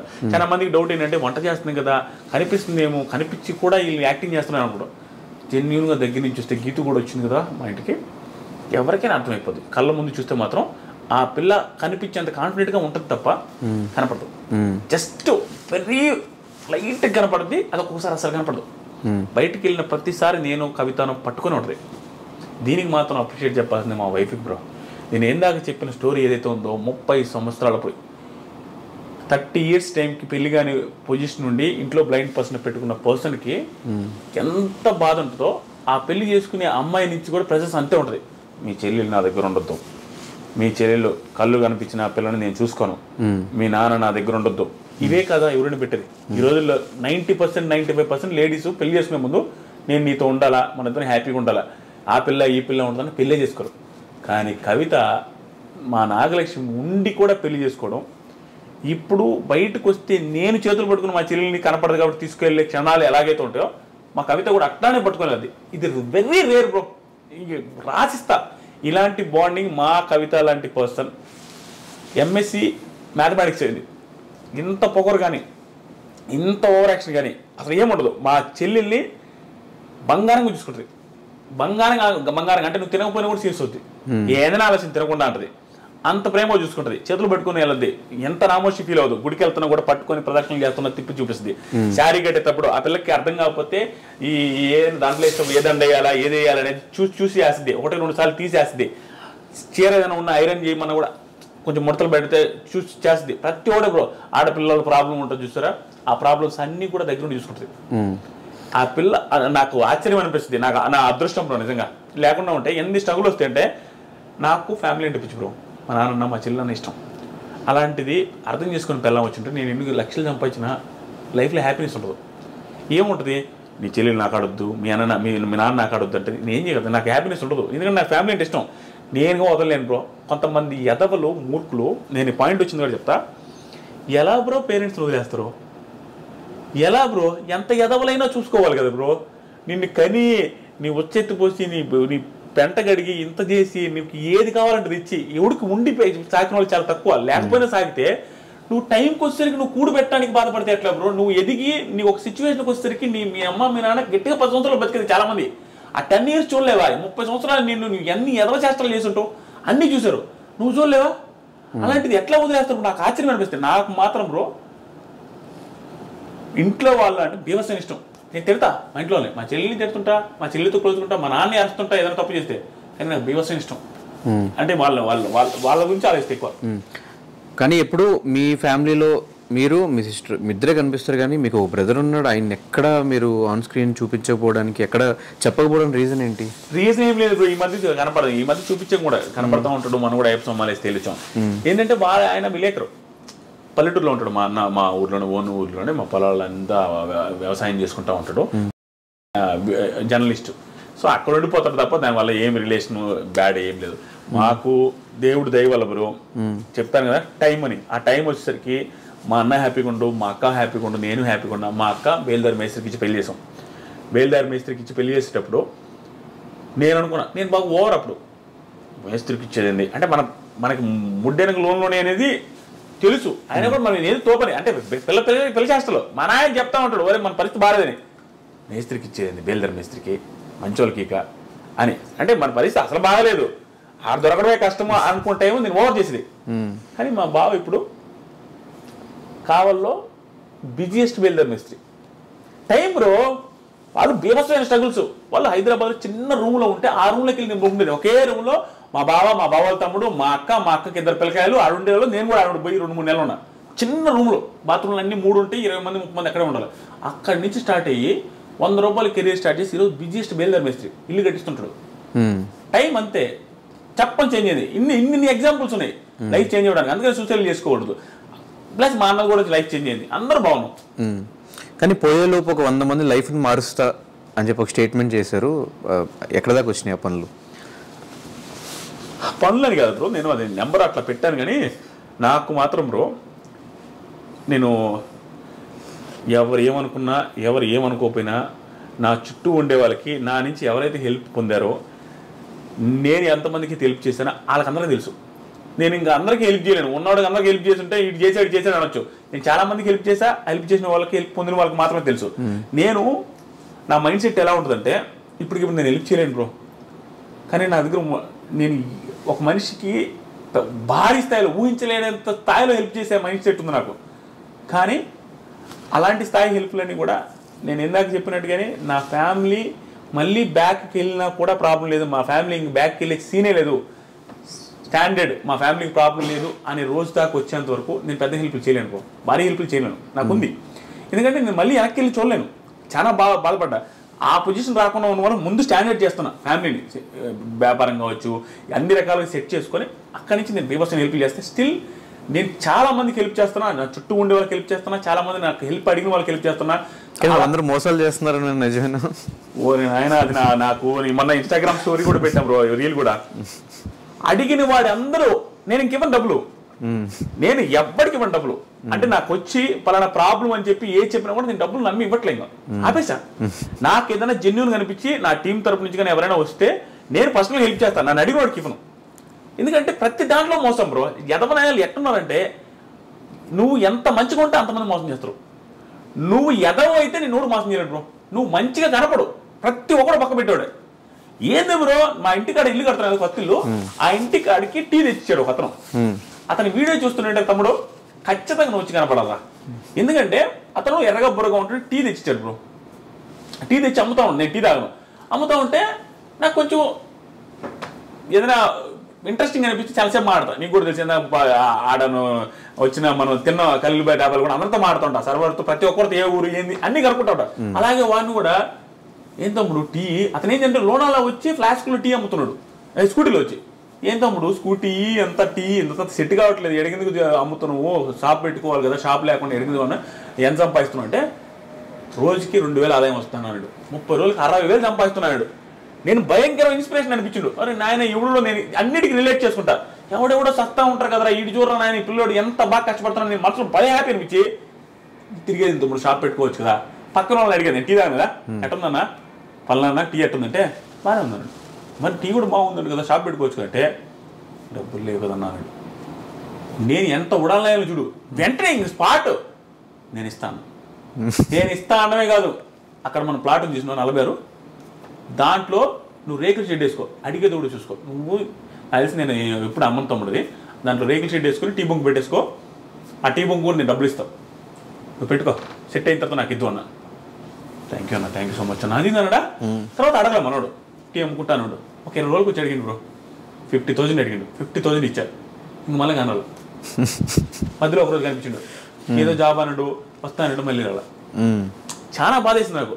అంటే ఆ మనిషి గురించి ఎంతమందికి చెప్పేది తెలుసు. నేను నా వ్లాగ్ ఛానల్ కూడా ప్రమోట్ చేసిన అతని చూపించి జెమ్ అట్లాంటి వాళ్ళు రాని.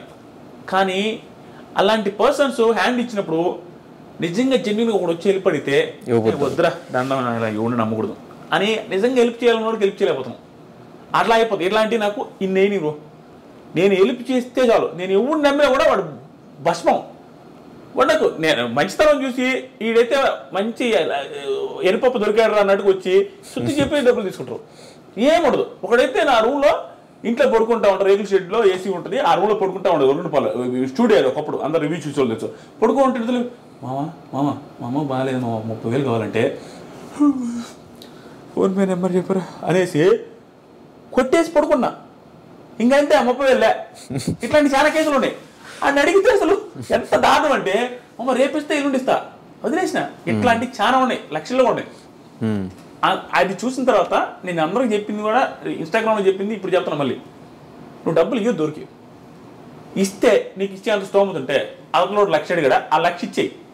ఆ 1,00,000 ఇవ్వడం వల్ల వాడు ఎగ్గొడితే నీకు దానివల్ల నీ లైఫ్కి ఏం ప్రాబ్లం లేదు అనుకుంటే మాత్రం ఎక్స్ట్రాలకి పోయి ఎచ్చులు పడి ఇచ్చేద్దాం. అడిగినోడికి అందరూ ఇచ్చేస్తాడే నాటుకోవాల్సిందే సర్వం. ఎవడు రివర్స్ ఇవ్వకపోగా జరిగేది ఏంటంటే, ఇప్పుడు యాంకర్ ధనుష్కి నేను 1,00,000 ఇస్తే యాంకర్ ధనుష్ 1,00,000 తీసుకున్నప్పుడు బాగానే ఉంటాడు. బ్రో కొంచెం అవసరం అనేది పార్టీగా ఏదో ఒకటి తీసుకుంటాడు. ఫ్రెండ్షిప్ వాళ్ళు ఇచ్చేస్తాం. ఇచ్చేసిన తర్వాత నాకు యాంకర్ ధనుష్కి రోజు హ్యాపీ బర్త్డే బ్రో అంటే happy birthday bro, thank you bro, happy new year అన్నీ ఉంటాయి. డబ్బులు ఇచ్చిన తర్వాత 15 రోజులు ఇస్తాను యాంకర్ ధనుష్. 16 రోజుల నుంచి నేను మెసేజ్ చేస్తే ఎత్తడు, ఫోన్ చేస్తే ఎందుకు అతనికి డబ్బులు లేవు ఇవ్వలేకపోతున్నాడు అనే ఫీలింగ్తో ఎట్లేదు అబ్బాయి బాగోదనేసి దూరం అయిపోతాడు. మన ఇద్దరి మధ్య ఉన్న ర్యాప్ మొత్తం పద్దాడి నుంచి నేను సీరియస్ అవ్వడం స్టార్ట్ అవుతా. నువ్వు ఫీల్ అవుతావు, ఇంకా మాట్లాడుకోవడం మానేస్తావు, శత్రువు వచ్చేస్తుంది ఎనిమి. నువ్వు 10 మందితో చెప్తావు డబ్బులు ఇచ్చింది కానీ స్పీడ్ ఇస్తాడు యాదిరెడ్డి, సో ఆయన కాక డబ్బులు ఇచ్చిండు అనేసి 4గురితో చెప్తావు. సో నువ్వు డబ్బులు ఇచ్చి 1,00,000 ఇచ్చి శత్రువును చేసుకున్నట్టే ధనుష్ని. కానీ అదే 1,00,000 రూపాయలు నేను ఇచ్చినప్పుడు ఆ 1,00,000 వల్ల నాకు ఇంపాక్టే లేదు, నా వల్ల పోయేదేం లేదు అన్నప్పుడు 1,00,000 వదిలేస్తే ఇంకా ధనుష్తో నాకు ర్యాప్ ముఖ్యమని. అలాంటి సిచ్యువేషన్ డబ్బులు. అంతేగాని నువ్వు ఊరికే డబ్బులు ఇచ్చేసి ఎనిమిది తెచ్చుకోవద్దు. ఇంకొకటి తీసుకున్నాడు కూడా ఎట్లా తెలుసా బ్రో, అంటే చాలా తక్కువ ఉన్నారు. తక్కువేంది బ్రో, 99% ఇట్లానే ఉన్నారు బ్రో. మోసమే 1% మాత్రమే ఒరే వాడు అడగ్గాని ఇచ్చాడు, నువ్వు తల తాకట్టు పెట్టినా ఏదైనా వాడికి అవసరమైనప్పుడు అడిగినప్పుడు ఇవ్వాలి. ఏంది బ్రో నేను 1,00,000 రూపాయలు నీకు అప్పుకి ఇచ్చానంటే నాకు ఆ 1,00,000 అవసరమైన టైంకి నువ్వు ఎగ్గొడితే ఏదో నడుకోవాల్సి వస్తుంది. ఎవరికైనా నమ్మకం ఉంటుంది కదా, నేను ఒకటికి ఇచ్చి నేను అడుక్కుంటున్నాను నీకు ఊడి మళ్ళా. ఆ సిచ్యువేషన్ డబ్బులు తీసుకున్నప్పుడు నీకు ఇచ్చిన వాడికి తేవకూడదు ఊడు కూడా, ఇవాళ స్పాట్లో తెచ్చేయాలి ఏదో ఒకటి. అట్లా లేదు బ్రో, అది నాకు బాగా బుద్ధి వచ్చి ఇన్స్టాగ్రామ్ స్టోరీ పెట్టా, ఇంకోటి ఆడుకున్నా ఉంటాడు వీళ్ళు స్టోరీ అన్ని పెట్టి పనికి మహాప్రభాన్ అది 12 లక్షల మంది చూసారు నిజాలు. ఎవరన్నా అడిగితే చెప్తా వెయిట్ అనగానే ఫోన్ పేలో డబ్బులు వేస్తాం అనుకుంటారు, ఆ లింక్ కాపీ చేసేస్తా చూసుకోరా ఇంకంటే అనిపించి వేరే చేయలేదు బ్రో. బాగా బాధేసింది.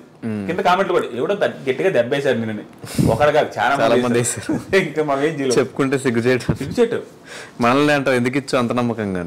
నేనంతే బ్రో, నేనంతే. నీకు తెలుసు ఇందాక గీత కూడా చెప్తా ఉన్నాను నిన్న కూడా నీకు అంతే నేను చేస్తా. కానీ ఒకప్పుడు బిగ్ బాస్ లీక్స్ ఇచ్చేవాడు బ్రో, రేపు ఏం జరిగిద్ది, ఎల్లుండి ఏం జరిగిద్ది, ఆ టాస్క్లు ఏం జరిగిద్ది, రేపు ఏం టాస్క్లు ఉన్నాయి కూడా కంప్లీట్గా ఇచ్చేస్తూ వన్స్ బిగ్ బాస్ నుంచి బయటకు వచ్చిన తర్వాత అసలు లీక్స్ ఇవ్వడమే మానేసి దేనికి. అక్కడికి వెళ్ళిన తర్వాత ఏంటంటే అది మనకు లైఫ్ ఇచ్చింది.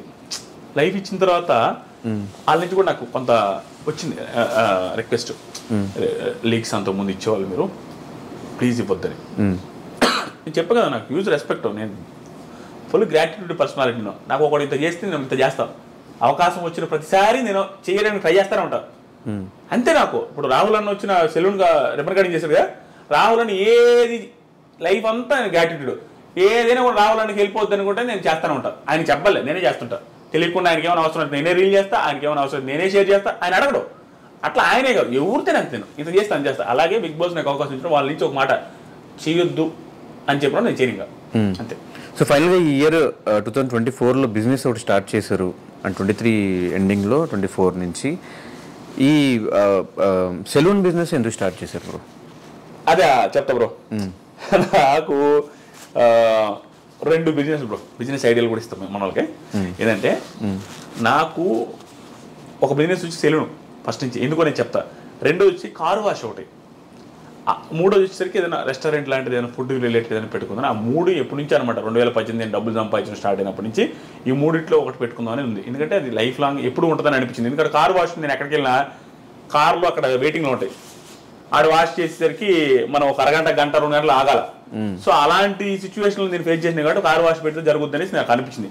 సెలూన్ నువ్వు ఎవరికైనా ఏ బిజినెస్ అయినా లాస్ రావచ్చు. Loss in the sense customers లేకపోవడం, డబ్బులు అని కాదు నేను చెప్పేది, కస్టమర్స్ లేకపోవడం జరగచ్చు. కానీ సెలూన్ బిజినెస్లో కస్టమర్ లేకుండా ఉండదు, ఎవరికైనా పెరగాల్సిందే, ఎంటుకలు రావాల్సిందే, గడ్డం రావాల్సిందే, కటింగ్ జరగాల్సిందే, నాన్ సీజనల్ బిజినెస్. సో దాని మీద నాకు ఉండింది. సో ఆ రెండింటిలో ఒకటి పెడదాం అనుకున్నాను. కార్ వాష్ ప్లాన్ కూడా వెరీ సూన్ ఉంది, ఫ్యూచర్లో ఎప్పుడో ఒకటి పెట్టాలా. హోటల్ కూడా ఉంది, అన్ని రోజులు బాగుంటే ముందు పెడతా. సెలూన్ పెట్టడానికి రీజన్ వచ్చేసరికి ఇది మంచి బిజినెస్. ఎందుకంటే చెప్పాను ఆలోచించి పెట్టుకోవాలి, ఏదైనా కూడా మళ్ళీ బ్యాక్కి వెళ్ళకూడదు, ఏది వేసినా 100 రకాలుగా ఆలోచించి జాగ్రత్తగా చేసుకోవాలి. సో అందుకని నేనే సెలూన్లో కూర్చొని విజయవాడ లోటస్ ల్యాండ్ మార్క్లో కూర్చొని 24 గంటలు ఆడే ఉంటున్నాను. పెట్టామంటే సక్సెస్ చేసుకోవాలి, జాగ్రత్త చేసుకోవాలి బ్రో. మన బిజినెస్ మనమే సక్సెస్ చేసుకోవాలి, మన బిజినెస్ మనమే దగ్గర ఉండి చూసుకోవాలి. అలా చేసా. సెలూన్లో కూడా ఇంకొక వన్ ఆఫ్ ది రీజన్స్ ఏంటంటే నేను ఏ బిజినెస్ పెట్టినా ఏది పెట్టినా నేను ఏందాక 100 మంది నేను చెప్పాను చూస్తారా హెల్ప్ చేస్తాను, అది నాకు ఉండలే. ఎప్పుడు నా మనసులో ఎప్పుడు అనుకుంటానమాట నేను హెల్ప్ చేస్తానమాట. ఇప్పుడు నేను ఏందా చెప్పాను, జనాలు డబ్బులు ఇవ్వని అడిగినోడికి నాకు కష్టాల్లో ఉన్నాడు అనుకుని అడగకపోయిన ఇస్తాను, నేను ఇస్తాను, నేను కనుక్కొని ఇస్తాను. అంతేగాని వచ్చిన అడిగిన కాదు నేను అసలు అలా ఫిక్స్ అయినా. ఆ 100 మందికి కాదు 100 మంది కంటే ఎక్కువ మందికి హెల్ప్ చేస్తాను. ఇక్కడ సెలూన్ వల్ల ఇప్పుడు నేను ప్రస్తుతానికి ఒక 17 నుంచి 18 మందికి ఆల్రెడీ లైఫ్ ఏంటంటే నేను పెట్టుకోగానే లైఫ్ మారిపోద్ది అంటారా వడాలని అనుకోవచ్చు. నేను ఎంప్లాయ్మెంట్ ఇచ్చానంటే లైఫే కదా బ్రో. సో 17-18 మందికి ఆల్రెడీ ఇచ్చాను. నా చుట్టుపక్కల ఉన్న వాళ్ళకి అందరికి ఆల్రెడీ ఇచ్చానని చాలా మందికి తెలుసు, వాళ్ళకి తెలుసు. ఆల్మోస్ట్ ఇప్పటికి చాలా మందికి ఇచ్చా. ఇక ముందు నేను ఎదిగే కొద్ది నాతో పాటు చాలా మంది దిగుతారు బ్రో. నేనేం చెప్తానంటే బిగ్ బాస్ రివ్యూస్ ఊరికే వస్తున్నాయి, రివ్యూస్ చేస్తారు, రివ్యూస్ అని నెగిటివ్ అంటారు బ్రో. ఎందుకు బ్రో నెగిటివ్ నాకు అర్థం కదా. రివ్యూస్ అనేది ఒక కేటగిరీకి వచ్చేసింది. దానివల్ల వాళ్ళ ఫ్యామిలీస్ ఆ తర్వాత వాళ్ళ కింద పనిచేసే వాళ్ళందరూ బతుకుతున్నారు బ్రో. వాళ్ళు సక్సెస్ అయ్యాడని బిజినెస్ పెడితే ఆటోమేటిక్గా వేరే వాళ్ళు బతుకుతారు, అందరికి ప్లస్ అవుతుంది. తెలియకుండా ఒక కేటగిరీ ఏర్పడిపోయింది, వాళ్ళు చాలా మంది బతుకుతున్నారు. అంతే వాళ్ళే బతుకుతున్నారు కదా. పని బతికితే ఏమైంది బ్రో, జాబులు లేక సస్తా ఉంటారు చాలా మంది, జాబులు లేవు వదిలేని. వాడికి సెల్ఫ్ ఎంప్లాయ్మెంట్ క్రియేట్ చేసుకుని బతుకుతున్నప్పుడు వాడి మీద ఎందుకు పడి ఆడవడం, ఏ రివ్యూవర్ మీదైనా కష్టం, ఏది కష్టపడకుండా రాదు. సో కాబట్టి నేను ఎదిగే కొద్దీ నాతో పాటు 10 మంది ఎదుగుతూనే ఉంటారు. నాకు ఆ మైండ్ సెట్ ఎప్పటికీ ఉంటుంది. ఎస్, డెఫినెట్గా చాలా మంచి ఇన్ఫర్మేషన్స్ మా అందరికి అందించారు. సో మీ లైఫ్ ఒక జర్నీ అని మా అందరికీ ఇంటర్వ్యూ చూసినట్టు అర్థమవుతుంది. సో ఇలాగే మిమ్మల్ని చాలామంది ఇంకా ఇన్స్పిరేషన్గా తీసుకుని ఏదో ఒక ఫీల్డ్లో వాళ్ళకి నచ్చిన ఫీల్డ్లో వాళ్ళందరూ ఎదగాలి. అండ్ మీరు కూడా ఇంకా దిష్టేం తగలకుండా ఇంకా కోట్లు డబ్బులు సంపాదించాలని మనస్ఫూర్తిగా కోరుకుంటూ మా ఆడియన్స్కి ఈ సందర్భంగా ఏదైనా ఒక మెసేజ్ ఇవ్వాలి. ఇంత సపోర్ట్ చేసుకుంటూ వచ్చి మీకు ఇన్ని వ్యూవర్షిప్, ఇంత మీ ఫ్యామిలీకి ఒక లవ్ అండ్ సపోర్ట్ చూపిస్తున్న వాళ్ళందరికీ ఏం చెప్తారు? ఏం లేదు బ్రో, నేను ఎప్పుడు చెప్పేదే నా లైఫ్ నా సబ్స్క్రైబర్స్ పెట్టిన భిక్ష. ఆ బిగ్ బాస్ రివ్యూస్ యూట్యూబ్ లేకపోతే ఆదిరెడ్డి లైఫ్ని, ఆదిరెడ్డి ఫ్యామిలీ లైఫ్ని ఎవరు ఎక్స్పెక్ట్ చేస్తుండేవాళ్ళు కదా. అసలు ఇమాజినేషన్లోనే నేను ఏ రేంజ్లో ఉండేవాడిని, ఎంత పీక్ ప్రాబ్లమ్స్లో ఉండేవాడిని అనేది నేనే ఊహలకు కూడా అంత. సో నా సబ్స్క్రైబర్లో పెట్టిన భిక్ష. వాళ్ళ ముందు ఎప్పుడు నేను తలంచే ఉంటాను, వాళ్ళ ముందు బిల్డప్ అయ్యాను. నేను ఎప్పుడు కూడా నువ్వు నన్ను చూసిన వాళ్ళు కానీ బిగ్ బాస్కి ముందు ఆదిరెడ్డి ఎలా ఉన్నాడు, బిగ్ బాస్ తర్వాత అలాగే ఉంటాడు, అదే డౌన్ టు ఎర్త్, ఎవరితైనా అదే విధంగా మాట్లాడతా, అంతే నార్మల్గా ఉండిపోతా. ఎందుకంటే అసలు నాకు ఫాలో అయ్యి నేను ఫాలోవరు, నేను సబ్స్క్రైబర్ అన్నారంటే నేను ఇంకా వాళ్ళకంటే నేను తక్కువలాగా ఫీల్ అవుతాను. ఎందుకంటే వాళ్ళు పెట్టిన భిక్ష. దాంతోపాటుగా నేను ఇంకొక పర్సన్కి నేను ఖచ్చితంగా థ్యాంక్స్ చెప్పాలా, అది మా వైఫ్ కవితకి. ఎందుకంటే బిగ్ బాస్లో ఉన్నప్పుడు బీభత్సమైన స్ట్రగుల్ ఫేస్ చేసింది. ఆ ట్రోల్స్ కానీ, ఆ మీమ్స్ కానీ, ప్లస్ ఆ టైంలో చిన్న పావర్ పెట్టుకొని చేసుకోవడం కానీ. దాంతోపాటుగా ఇప్పటికీ నేను మా వైఫ్తో అసలు టైం స్పెండ్ చేయను, చాలా తక్కువ టైం స్పెండ్ చేస్తా. రివ్యూస్ అవి ఇవని. అయినప్పటికీ కూడా కోఆపరేషన్ బిజినెస్ టైంలో కానీ, బిజినెస్ విషయంలో కానీ అన్నింటిలో కోఆపరేట్ చేస్తున్నా మా వైఫ్కి, నా ఫ్యామిలీకి కూడా ఎప్పటికీ రుణపడే ఉంటా. ఇప్పుడిప్పుడే అలవాటు చేసుకుంటున్నా, అన్నీ మారుతూ ఉన్నాను అనమాట. అన్ని టైం స్పెండ్ చేయడం ఇంట్లో వాళ్ళతో అది ఇది. సో నన్ను అర్థం చేసుకుంటున్నారు, ఇంకా అర్థం చేసుకుంటారు. నా సబ్స్క్రైబర్స్ కూడా అర్థం చేసుకుని నాకు ఇలాగే సపోర్ట్ చేస్తుంటారు. అదేవిధంగా సబ్స్క్రైబర్స్ కూడా నేను రిటర్న్ ఇస్తాను, ఇచ్చేది మీరు చూస్తారు. ఇంకా చాలా ఉంది. Thank you so much, love you all. Thank you bro, మీకు కూడా all the best bro. Bro అంతా హ్యాపీగా ఉంది, మదర్కి కూడా బాగుండాలని మనస్ఫూర్తి కోరుకుంటున్నాను. Thank you bro, thank you. All the best.